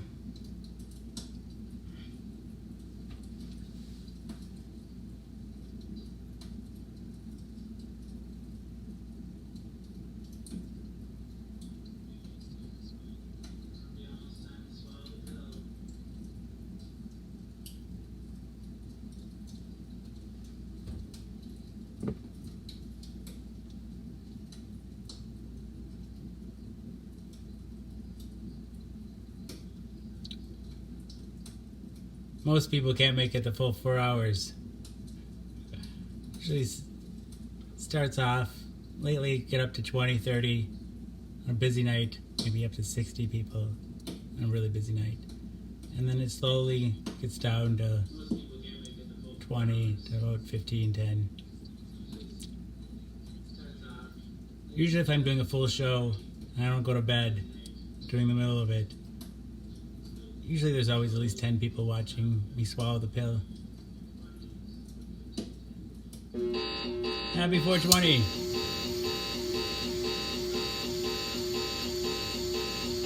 Hey, Carly Jean Pinch.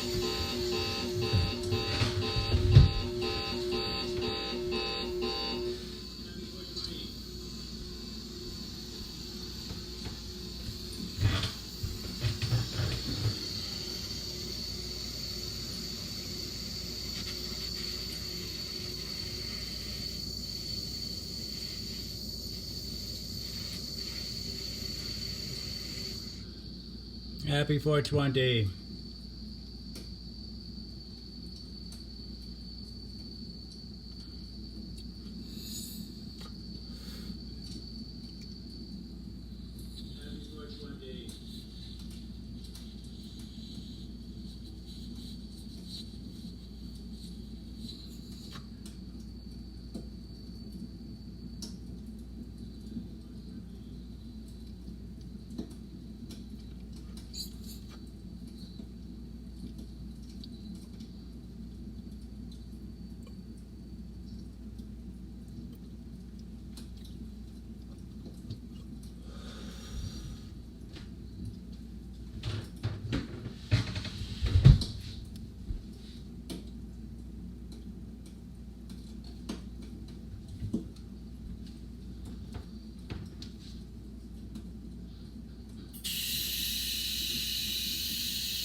Almost time to sing to you guys.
Just a couple more minutes to bullshit.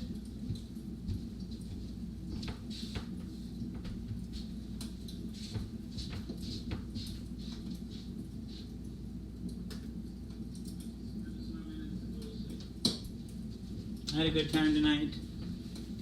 It's fun to be able to make it through the whole show. We talked about some good stuff. It's good stuff. Not everything went exactly the way I wanted it to go. That's okay. Not every night is perfect.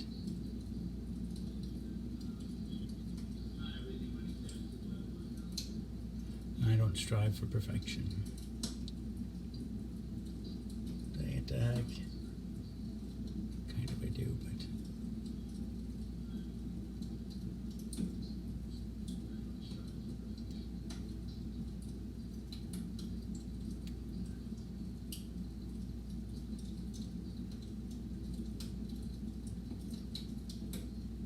thanks, Cher.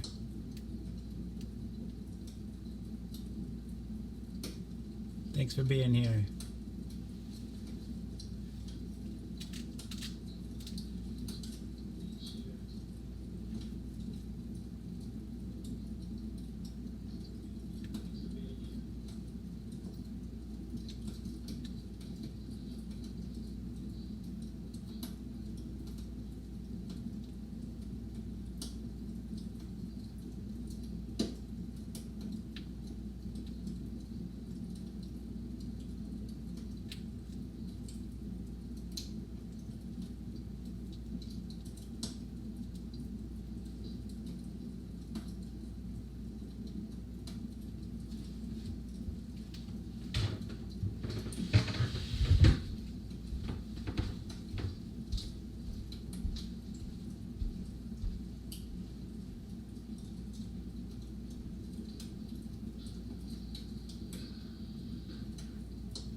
In just a breathless moment now, the violin will sound. I'll hold you close, and this is how I'll dance you into my heart. I'll dance you up, I'll dance you down. We'll dance the night away.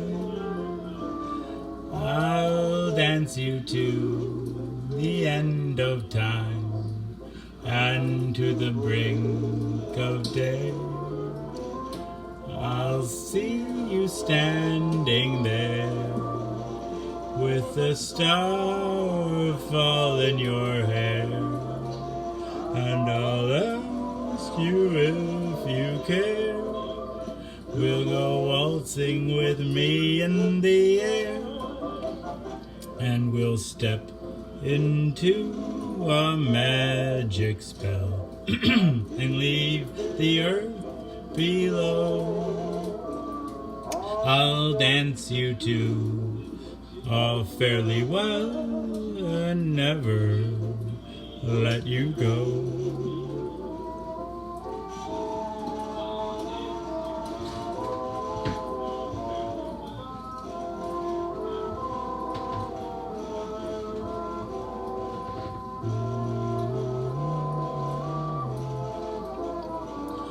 I'll hold you close, and this is how I'll dance you into the night. I'll dance you up, I'll dance you down. We'll dance the night away. I'll dance you to the end of time and to the brink of day. I'll see you standing there with a star fall in your hair, and I'll ask you if you care. We'll go waltzing with me in the air, and we'll step into a magic spell and leave the earth below.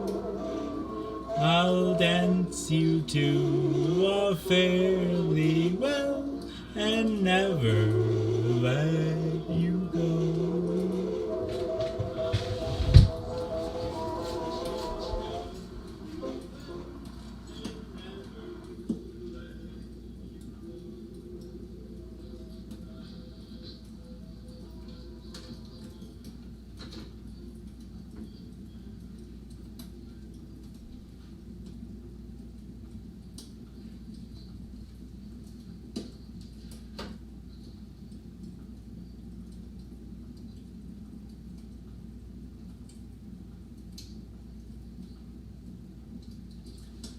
Good night, old friends and new. Good night, old friends, and you.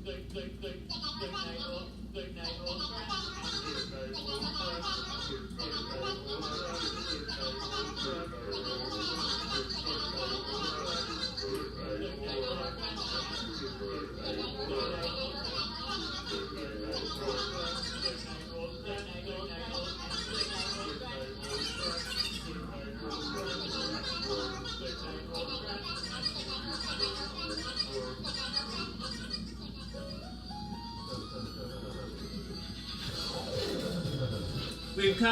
We've come once again to the anticlimax.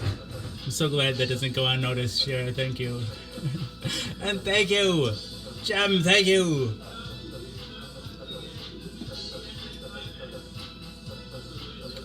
All right. So, we've come once again to the anticlimax. So, good night, Jeanette. So, some of you might be wondering what the show is about. People often wonder what the show is about.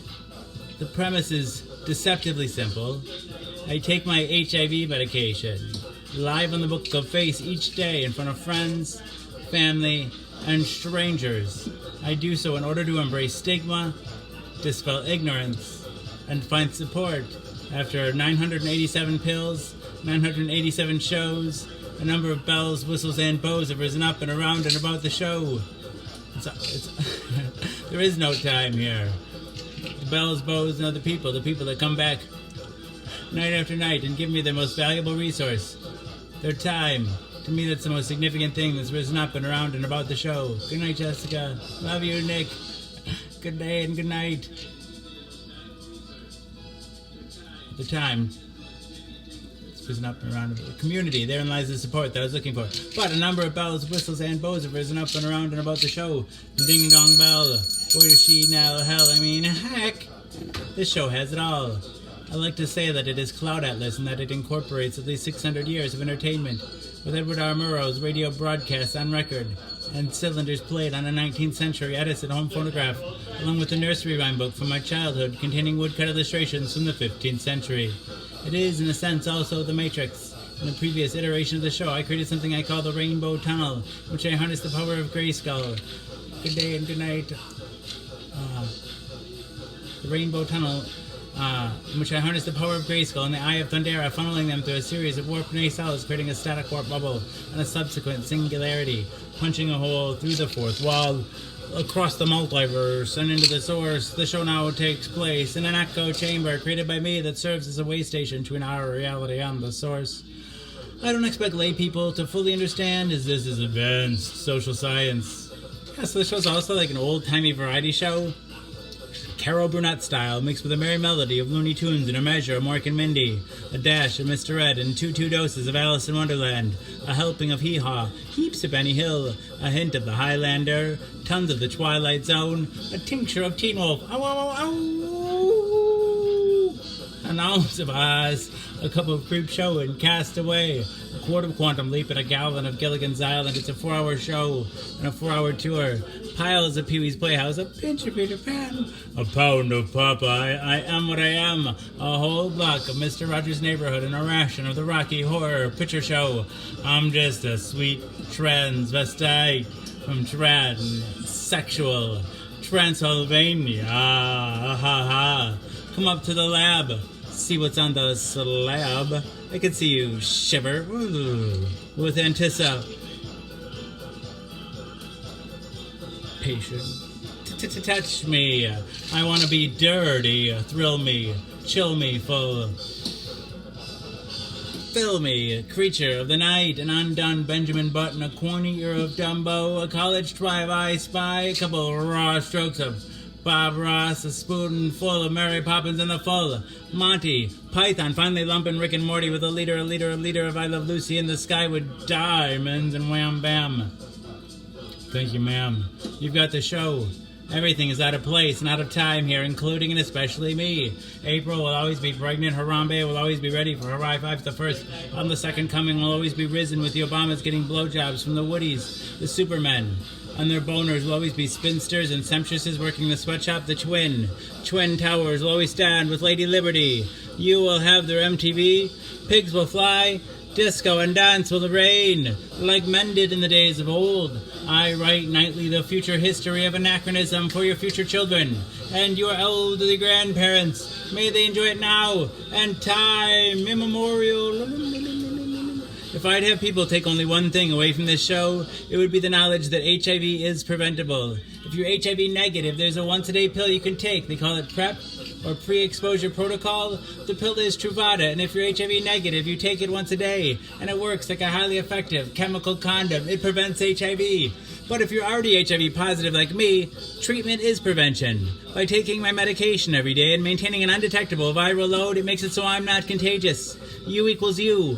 Undetectable equals untransmissible. You could fuck me bareback all day long and never catch HIV from me. It's a brave new world. The future is now, and it's 1969. Free love. Woo. Pill number 987 down the hatch. We are robot.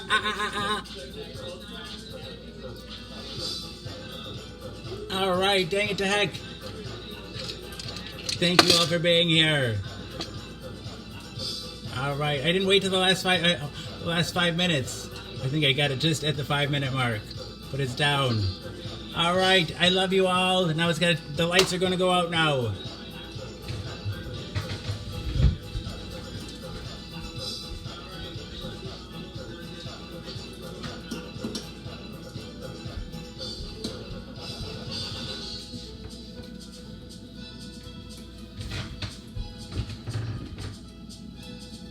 Right back at you, Raylene. Oh, I love you all. Oh, and if you haven't endorsed my nomination, you can follow the link in the title of the show. Maybe I'll post it at the end of the show, too.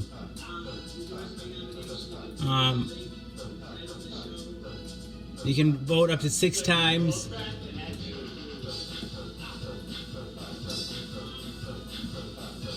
Because I got nominated for 6 awards, and I think she nominated me for a 7th award, but I'm nominated, and that's all, folks. I'm Porky Pig all of a sudden.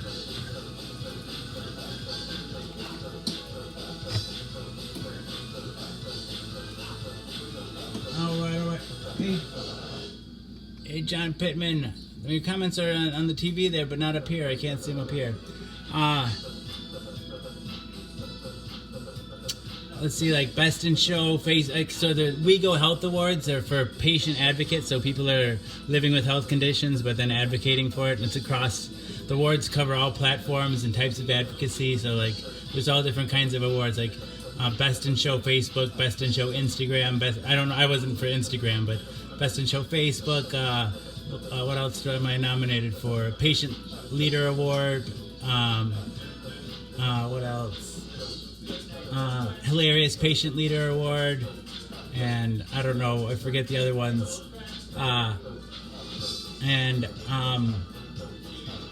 They pick a winner for each category for there's 8 different awards, and they'll fly the winners to Las Vegas for the awards ceremony. It's like a $7,000 prize package or something if you win, so it'd be super cool if I won. It'd be a great topper off to 1,000 pills. It'd be super cool. I hope it works out. Anyway, so this is the House of Jack Bill. This is the malt that lay in the House of Jack Bill. This is the rat that ate the malt that lay in the House of Jack Bill. This is the cat that killed the rat that ate the malt that lay in the House of Jack Bill. This is the dog that weighed the cat that killed the rat that ate the malt that lay in the House of Jack Bill. This is the cow that crumpled on the toss the dog that weighed the cat that killed the rat that ate the malt that lay in the House of Jack Bill. This is the maiden all forlorn that milked the cow that crumpled on the toss the dog that weighed the cat that killed the rat that ate the malt that lay in the House of Jack Bill. This is the man all tattered and torn that kissed the maiden all forlorn that milked the cow that crumpled on the toss the dog that weighed the cat that killed the rat that ate the malt that lay in the House of Jack Bill. This is the priest all shaven and torn that married the man all tattered and torn that kissed the maiden all forlorn that milked the cow that crumpled on the toss the dog that weighed the cat that killed the rat that ate the malt that lay in the House of Jack Bill. This is the cock that crowed the moon, the milk the priest all shaven and torn that married the man all tattered and torn that kissed the maiden all forlorn that milked the cow that crumpled on the toss the dog that weighed the cat that killed the rat that ate the malt that lay in the House of Jack Bill. This is the farmer that sowed the corn that fed the cock that crowed the moon, the milk the priest all shaven and torn that married the man all tattered and torn that kissed the maiden all forlorn that milked the cow that crumpled on the toss the dog that weighed the cat that killed the rat that ate the malt that lay in the house that Jack built. All right, I love you all. Thanks for being here. Come back tomorrow. I'll have more ideas for you. You'll have things you'll want to talk about, and so will I. But alas, now it's time to say goodbye. I love you. Mwah. Mwah. Mwah.